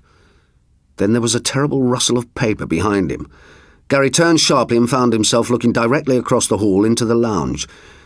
George Elwell was sitting in the facing armchair reading the Times. For a second the young cop was rooted to the spot. Clearly the man hadn't yet seen him, but it could only be a matter of moments. Without another thought, the detective darted up the stairs. He waited at the top for a minute or so, then turned. Again he was confronted by various rooms. He checked them quickly. They were bedrooms, all nicely furnished and made up. In one, presumably the Elwell's own, there was a large four-poster. Gary noticed a suit of khaki combat fatigues lying on top of it. They were dirty and well-worn. He stared at them for a moment, then went quickly on to the next room. Pulling the door open, he found himself gazing into an old closet and was suddenly embraced by a rank odour of dirt and sweat. He looked down and saw a heap of clothes stuffed under the bottom shelf. There were hiking boots amongst them, of various sizes. Cagoules as well, socks, sweaters, underwear, all twisted together, filthy and heavily stained by some reddish-brown fluid which Gary knew only too well. He closed the door and backed across the landing, his mind racing. Then he heard somebody coming up the stairs. In a wild panic, he dashed into the first room he could find and closed the door behind him. He pressed his ear to the wood and listened, but heard nothing. Eventually he looked around. He was in what appeared to be a teenager's room. Action movie posters adorned the walls, airfix models of planes hung from the ceiling. Comics were stacked under a bedside table with a small old-fashioned record player and a pair of earphones on top of them. Across the room there was a writing desk with a portable TV on top. Above that, 3 shelves were loaded down with paperbacks. Gary moved into the middle of it, bewildered. "It's my son's room," said a soft voice behind him. He turned slowly. Mrs. Elwell stood in the doorway. Again her eyes were glazed with tears of barren longing. He knew that she wasn't really seeing him. "I keep it just the way he left it when he first went off to college," she said. A tear ran down her cheek and she smiled fondly. "He visits us most nights, you see. Most nights. I keep his room like this in case he decides to stay with us again. One can always hope." She continued to stare into space, and Gary sidled quickly past her. The landing was deserted, but through the door to the Elwell's bedroom he saw that the combat fatigues had been removed from the bed. That chilled him and he hurried downstairs. There was now no sign of George Elwell in the lounge, but his copy of the Times was lying on the armchair. It was open at the cartoon section. Gary began to run, charging down the passage to the back stairs, then up them to his room. Fleetingly he wondered if he'd find anyone waiting up there, but knew that he had to recover his equipment. The room was as he'd left it, however, and he threw his gear together in record time, hoisting the pack onto his back. At any second he expected to hear the tread of gigantic feet on the stairs, trapping him in his cul-de-sac with his nailed-up windows. He had the Colt Cobra, of course, and he took it out and tucked it into his belt, pulling his sweater down over it. He had no hesitation in leaving the building without paying. There was nobody there to pay anyway. He dashed outside, finding the air fresh and earthy with the scent of autumn. Invigorated by it, he struck off quickly down the drive towards the gate, not once looking back. In the corner of his eye, though, he fancied a tall, camouflaged figure was watching from the undergrowth. He quickened his pace, wishing that he hadn't left the radio buried in his backpack. It was 6 miles to civilization after all. Once out on the lane, he turned north. The Furness Fells loomed in the valley ahead, their craggy brows buried in dull grey cloud. The foliage was dead and brown, but massed thickly on either side of him as he went. Many shady avenues ran off into the woods. The morning seemed incredibly quiet. It was the off-season, of course, and Gary realised it was possible he'd travel the whole distance to Hawkshead without meeting anyone at all. There was only one thing for it. He'd have to stop and get the radio out. Just then he heard a crack in the trees behind him. He hurried on, now fighting the urge to run. They couldn't really afford to let him live, of course. Not after what he'd seen.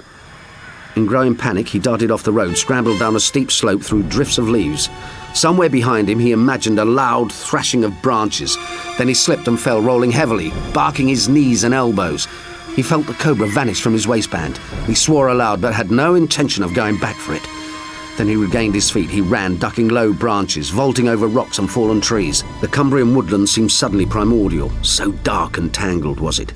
He fought his way through it regardless, never once looking back, but always hearing the distant crash of undergrowth. And then, all of a sudden, he came out onto a road. Gary stopped for a moment. It was a single-track tarmac lane.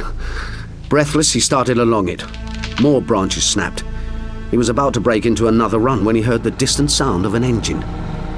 He came to a halt and looked behind him, wide-eyed. The trees were packed with shadows, but nothing moved in them. The engine was nearer now.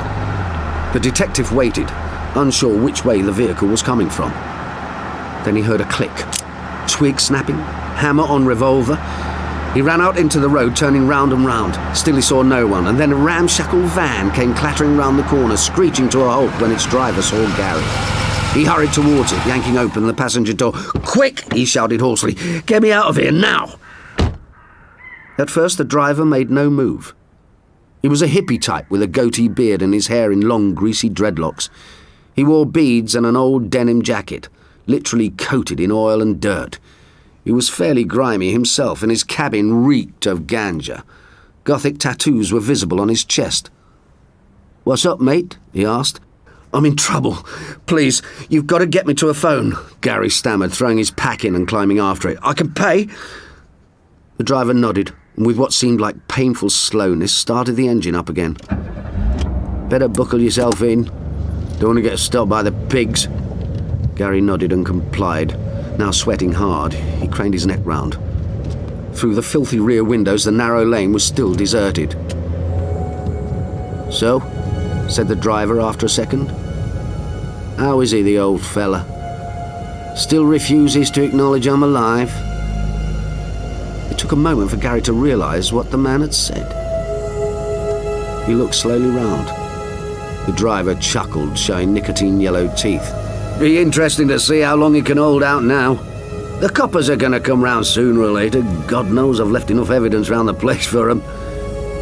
He looked at Gary again, and now the resemblance to the photograph was clear, even after wasted years of drugs and booze. The detective grabbed at the seatbelt catch, but found it jammed, or rather locked. Whichever, it held fast. He reached for the gun, but of course it had gone. The driver was now laughing raucously. He swung the van round a corner and down an even narrower lane, one densely overhung with branches. "Relax, pal," he said. "It's him I've got the beef with, not you. I'll make it quick." He opened the glove compartment, and daylight waxed on the blade of a butcher's knife. "I always do."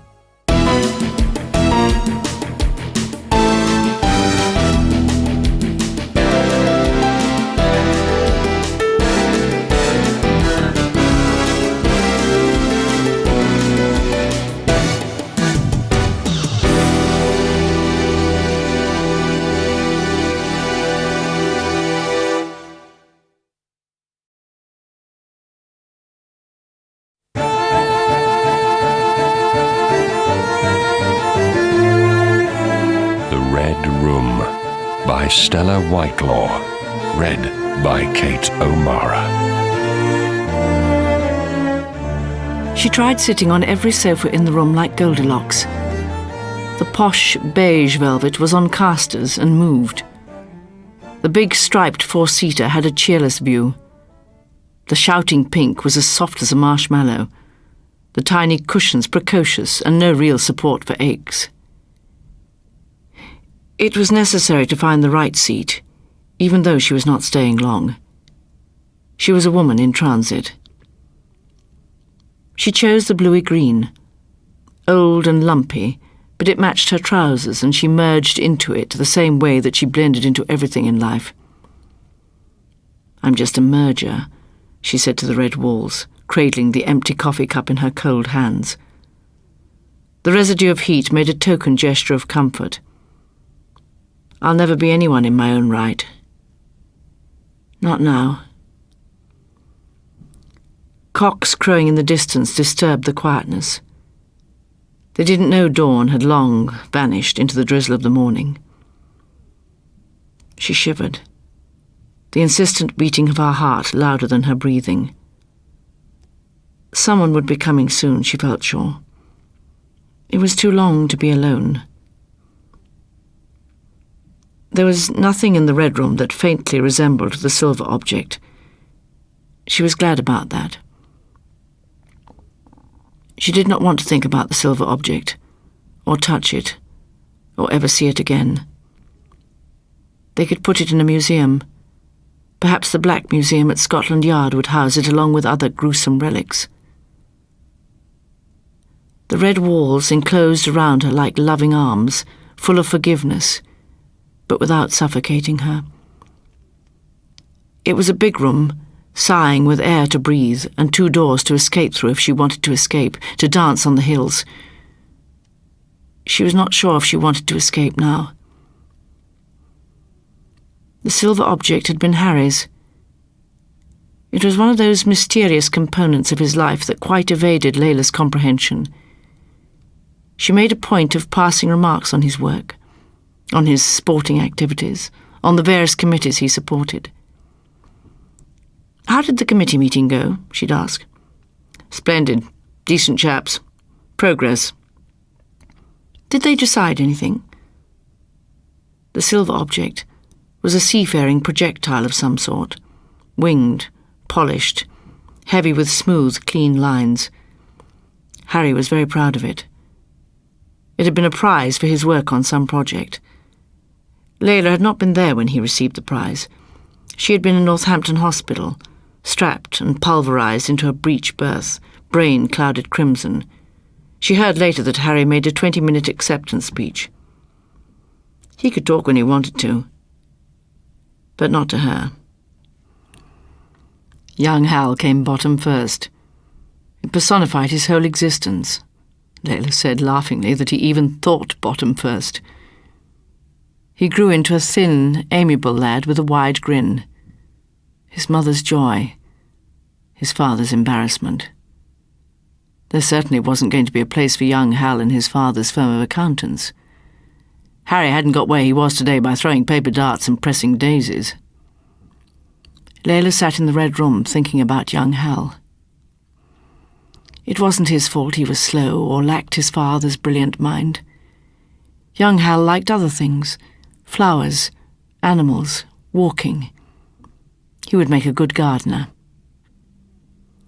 Harry, of course, blamed her viciously. It was her diet, her smoking, her glasses of wine, Bulgarian red, the physical needs of her heavy body when she should have been content to knit small garments.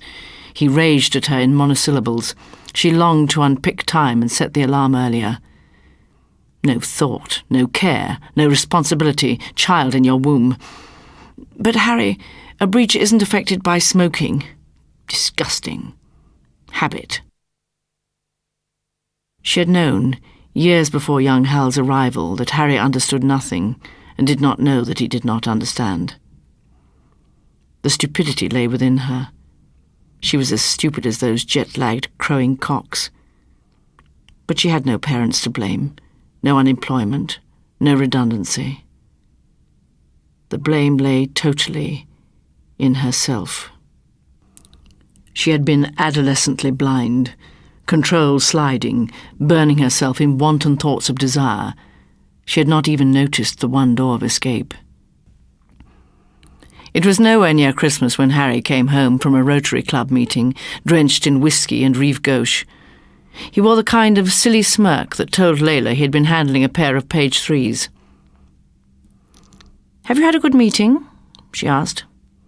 "You bet. Splendid chaps. Decent grub. Bed now." She felt brushed off, like a crumb from his sleeve. Her despair picked itself up from the floor. "Is that all you've got to say?" she said, voice low. "I suppose it means nothing that I've been alone all day, all evening. Don't I even merit a whole sentence? Do you think you could manage to talk to me, just for once? Add a few verbs, perhaps?" Harry looked at her open-mouthed, fumed with stale green breath. "Heavens, woman! Rubbish! Time on your hands! Not enough to do!" "Not enough to do? With young Hal to look after? I don't think you've any idea of the amount of care he needs. You ought to take my place for a change. You wouldn't last 10 minutes. "Bloody woman! Always nagging!" he roared, fuzzed with alcohol as he picked up the silver projectile. He lunged at her, and her arms flew upwards to protect herself. She wrenched the winged cylinder out of his hand and threw it at his staggering figure with all her strength. In the same split second, she saw her sleepy son standing in the doorway. But it was already too late. There was no rewind for this scene. "Mummy?" gasped young Hal, wide-eyed. "Mummy?" the second door to the Red Room opened and the nurse came out. She smiled pleasantly at Layla and beckoned her over. "Dr. Harris will see you now," she said. Layla got up awkwardly. She felt stiff and tired. It had been nice to sit quietly in the Red Room, but seeing the psychiatrist wasn't doing any good. He said she would get over it. But she wouldn't. Ever. If only young Hal had not come downstairs. If only Harry had not ducked.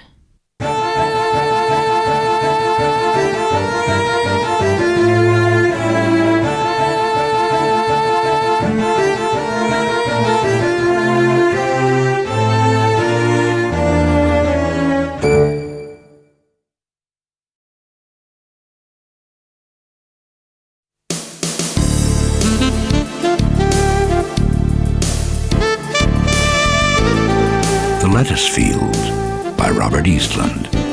Read by Ross Kemp.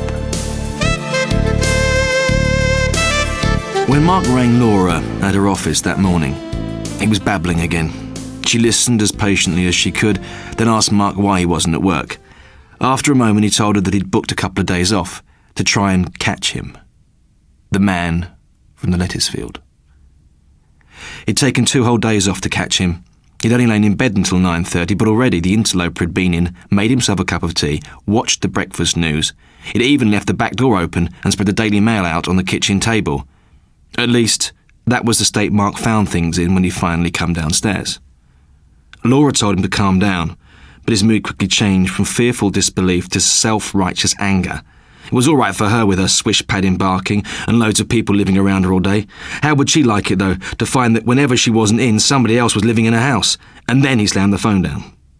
She gazed blankly at her PC for a moment, hot-faced and tight-lipped, before carefully dialing his number and waiting for him to answer. He did, within 3 seconds. What did she want now? He wondered sulkily. She was strongly tempted to shout and swear at him, to tell him to get it together or kiss her cute ass goodbye, and probably his job as well. She didn't know for sure, but Laura couldn't see how this jittery, chain-smoking, nervous wreck of a man could be handling all those multi-million-pound deals which once literally flowed from his fingertips. "Today's Thursday," she said, "which means I can't come up to the cottage just yet. I'll be up tomorrow night, though, first thing. We'll have a nice, quiet weekend together, and we can discuss this." She could hardly bring herself to say it, but for his sake, she managed it.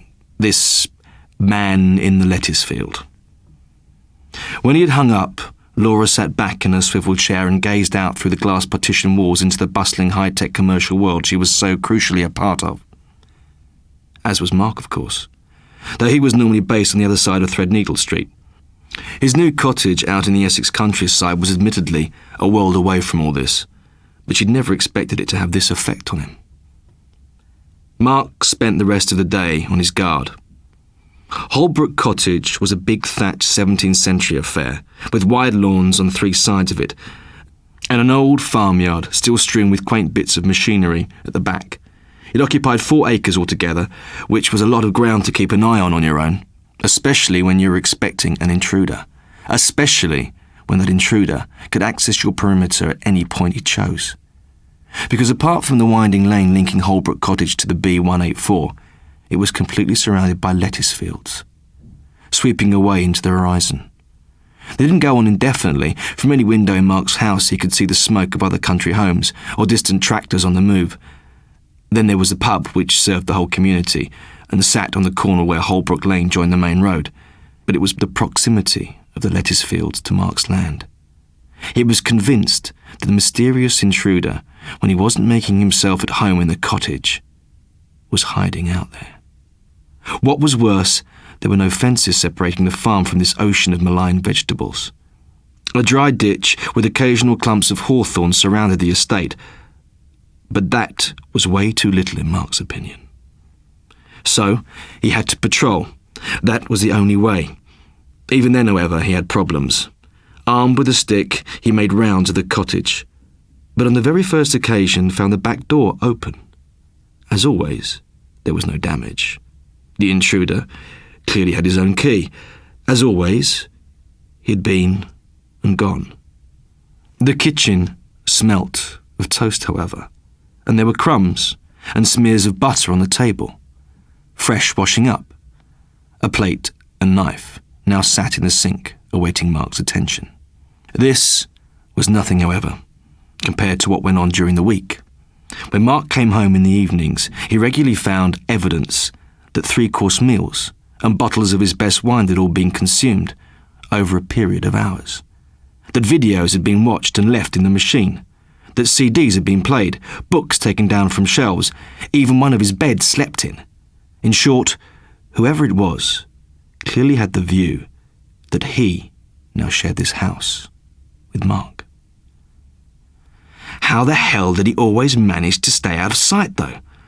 After lunch that day, Mark allowed himself a little nap in front of the television, and when he came round an hour later, found that his post had arrived and been opened and read, and that somebody had even been into his study, accessed his most confidential computer files and made some alterations to the latest deal he was working on.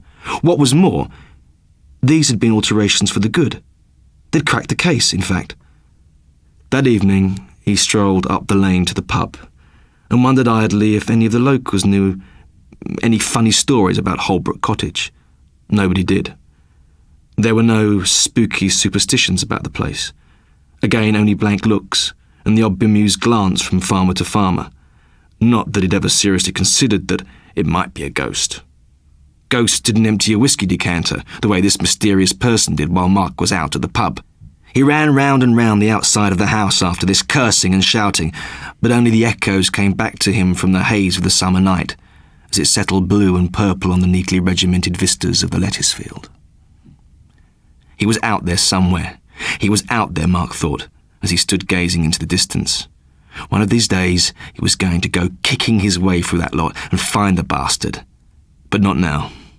He was too tired and too drunk now.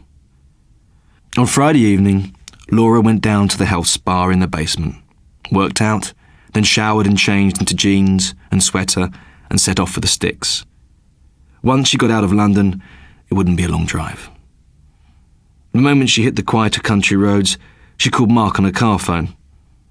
He answered in a voice of gloom and despondency. How was everything, she wondered. How did she think? This person was still hanging around the cottage. This person was going to cop it in a big way if Mark ever got his hands on him. He'd been to see the police that day, and they'd sent 2 officers back with him, including a fingerprints man. But as there was no evidence of burglary or even damage to the property, there was apparently nothing they could do. Laura arrived at the cottage later that evening, and they sat drinking port and eating Stilton in the beautifully restored oldie-worldy lounge. She couldn't help notice how untidy the place was, and how Mark, normally so fastidious, had degenerated. He hadn't shaved or even combed his hair in several days, was clad in slippers and a scruffy tracksuit and smelled vaguely of stale sweat. It didn't stop her making love to him afterwards, in his 4-poster bed, but throughout seemed distracted, constantly getting up to look out through the window or glance onto the landing. He seemed convinced that somebody would be there, but from her arrival Laura had seen no indication of that at all. Later on, however, he showed her something which was hard to explain. The tyres on his Porsche were scorched and blistered almost down to the ply cord. It was flat out of petrol. Its engine still reeked of the serious revving it had received recently. Some costly repair work was now needed. More to the point, however, Mark hadn't been out in it since first thing in the morning. Still more baffling, nobody had broken into the car, and it hadn't been hot-wired, yet the only keys had been in Mark's pocket all the time. At no stage had he even been aware that the car was missing. Laura had gone up to Holbrook Cottage to dispute her fiancé's theories, but now she felt distinctly unnerved herself. "What makes you think he's hiding out in the lettuce field?" she asked, as they tidied the kitchen. "It stands to reason," he said, "unless he's Billy Whizz, I mean. I can see for miles in every direction, but those bloody lettuces, well, they're knee-deep at this time of year, aren't they?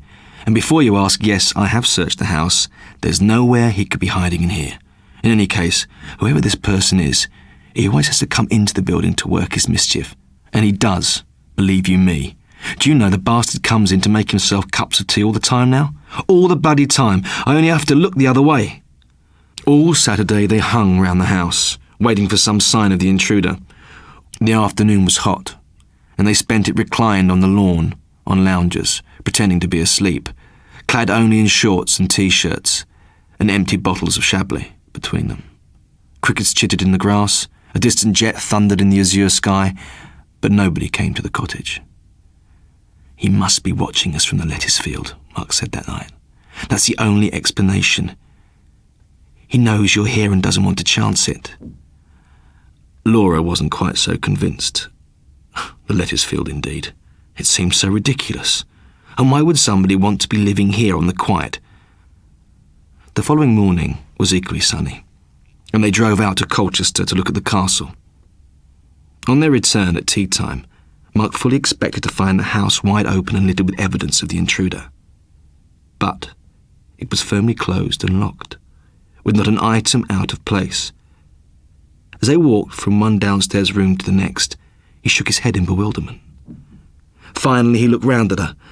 "Perhaps if you were to stay here from now on, he'd be gone for good." She shook her head. "Oh, no. No. It's not nearly so simple as that, Mark. You know perfectly well you should never have moved this far out in the first place. I told you that at the time. I mean, it's a lovely cottage, but it's too far out for me.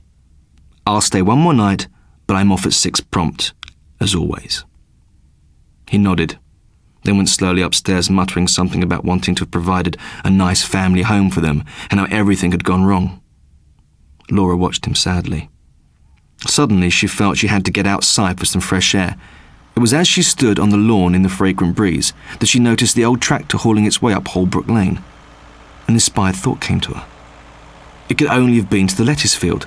Its driver must be the farmer who owned it, or one of his labourers.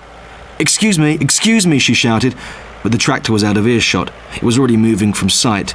In a moment it would be on the main road. Laura jumped quickly into a car and drove off after it. Mark moped about upstairs for a few minutes, then glanced out of his study window at the ominous thunderclouds looming in from the west. It had been a hot day, he supposed.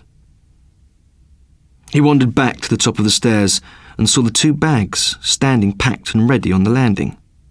Laura's bags. Mark was astonished. She hadn't packed so quickly, had she? Of course she hadn't.